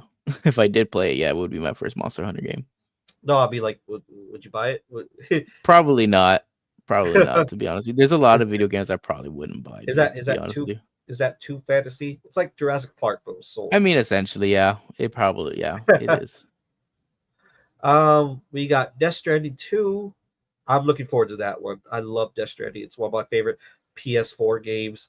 I that was just a very I could turn off my game, turn off my head, turn off my brain, play Death Stranding. I was just a man trying to rebuild America and rebuild roads. It was so addicting. I can't wait for the sequel. I love Kojima so much, man. It was meh. Uh, It was meh. uh, I'm not excited for it, but I know like half of the Crunch crew, George Oni, Leonard, looking forward to Civilization 7. Yeah, I didn't even know they played that game, to be honest with you, dude. Yeah, they got me to play Civilization 6, and to to be honest with you, man, I was very bored. I like I was just like I didn't know what I was doing. I think I skipped the tutorial and they just put me into it. It didn't play like a regular RTS. That's a Mhm, problem with it. Like I had to figure out like taxes and shit. like mhm. it just wasn't my type of game, or maybe I just didn't understand what's going on. Yeah. Elden Ring Battle Royale. Yeah, I'm not too excited for that, to be honest with you. I'm excited Okay, to see, I guess, to see what happens from it, but yeah, not really excited for it. we got to enjoy that, man. We got to be the best team ever. Hmm. Okay, No. I don't know. It's player versus everyone. I think it's I think versus everyone. It has to be. I think it's just player versus computer. Hmm. Well, that would Ghost of be, Yote. Oh, yeah, go I ahead. guess we'll see. Well, no, we'll just see where it goes. Yeah. Ghost of Yote, the sequel to Ghost of Tsushima. I haven't played Mhm, Ghost of Tsushima yet. Metal Gear Solid, Snake Eater. I think that's the remake. Uh, Mafia, The Old Country, another Like a Dragon game, but it's like a Dynasty Warriors. It mhm, looks really fun. Metroid Prime 4. I'm not much of a Metroid Prime fan. I never mhm. played Metroid Prime, but I know a lot of people excited for. I'm excited for them. Claire Obscure Expedition 33. I'm calling it. I'm getting that day one. Just collect edition. I'm getting it. It has Okay. it has Daredevil in it. It's the one I keep showing to man. You know, maybe the play's real. I'm telling you. Uh, Fable is coming out. Mhm. Marvel 1943, Rise of Hydra. Little Nightmares 3. You know, we got to play that day one, bro. Okay. Well, Let's you go can up. try it out, man. I'll watch you play it, bro. But if it's co-op, If it's co-op, I don't know, man. We'll see. We'll see, bro. we'll see. All right. We'll have to pay half of your game. We'll see, bro. I don't know if I'm gonna invest in that, dude. We'll see. All right. Pokemon Legends ZA. I don't know when's the last time you played Pokemon game, bro. I'm sorry, what was that? I couldn't hear you. When's the last time you played Pokemon game? I have no idea, bro. I mean, I still I got Fire Red somewhere around here, bro. I played Pokemon Arceus, and it's such a different. I liked it so much because it was different from other Pokemon games, Mhm. where it was like open world. You go and see the Pokemon in the grass, so Mhm. you can actually fight them. Very quick battles. It really brought me into Pokemon, and they're bringing another one after it. And Pokemon Arceus was like back then. Sorry, I got to drink something. Mhm.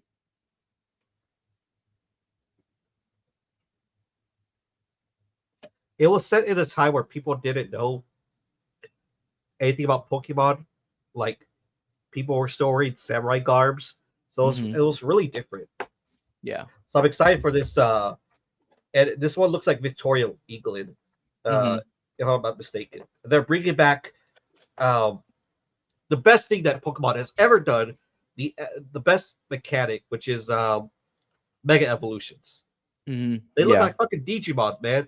Like when they Yeah, did, essentially. and they took it away. They took it away. They did kaiju's. Then they add the crystallization form. No, I'm excited for this Mega Evolution to come back. But Killing Floor 3, The Outer Worlds 2. Looking for the Killing Floor 3. Uh, Professor Layton. Super excited to see that one. A huge fan of Professor Layton. Huge fan of puzzle games. I'm really glad they're bringing that back.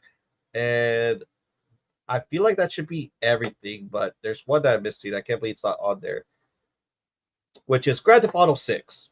Oh yeah, of course. Yeah. That Um, one that one's gonna like the servers are gonna crash that first day. I already know. Like it's gonna be such a huge release. It's gonna be insane, dude.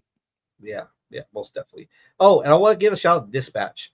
It's it's by the people that made Telltales, like Mhm. the Wolf Among Us and stuff like that. Mhm. And they have the voice talents of Lord Bailey and Aaron Paul.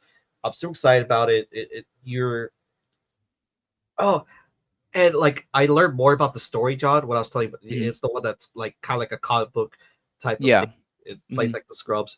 So you're a dispatcher for heroes that were recently villains. They're Yeah. getting rehabilitated. I thought it Hmm. was just heroes, but no. So it just becomes way more better. I'm so Hmm. looking forward to it. I think that's about it that I want to give a shout out to. I mean, there's more games. There's obviously a lot more stuff they missed out on, but there's a lot of anticipation for 2025. Hmm. Okay. Any final thoughts, John? I know it's been, I know it's been 2 hours 40 minutes, but It's all good, man. But like, I just don't have a lot of like games that I'm excited for, other than like Grand Theft Auto 6. That's probably the only game I might buy, depending on who else buys it within our group. Also, there's gonna be like, there's got to be an online play like day one, so that's gonna be the other thing too. I'm definitely excited for that yeah, because just the online world of Grand Theft Auto is gonna be amazing. So we're definitely yeah, gonna try that out. Especially they have all like the crazy game modes and stuff that they do like already with GTA 5. So we'll yeah, see. yeah. I'll find a way to share play because I'm definitely gonna play a lot of these games, and I gotta figure out a way to where I could just virtually give you the control like I can in PlayStation. And that's how a lot of games that Leonard played with me is that I would let him share play for an hour, and then once the hour's up, I get the controller back. Hmm. Um, but I'll figure out some way because I feel like you're missing a broader horizon. I know it takes time, but at least you could have a little bit 2 cents. So I'm not talking like, oh, Metaphor Fantasio for 5 minutes. You have no idea what I'm talking about. Yeah, for the most part. I mean, but I have seen some parts of it, I guess. But Yeah. yeah, for the most part, I have no idea what you're saying. But overall, do you have any final thoughts, John? No, man, I don't think so. All right. I think 2025 is going to be a great year. I can feel it. Hmm. But anyway, guys, that's us talking about the best of 2024 anime, movies, video games, and TV shows. Let us know the best and worst of year 2024. 2025 is only going to get better. It's going to be crunchier. Let us know down below. All in all, stay crunchy.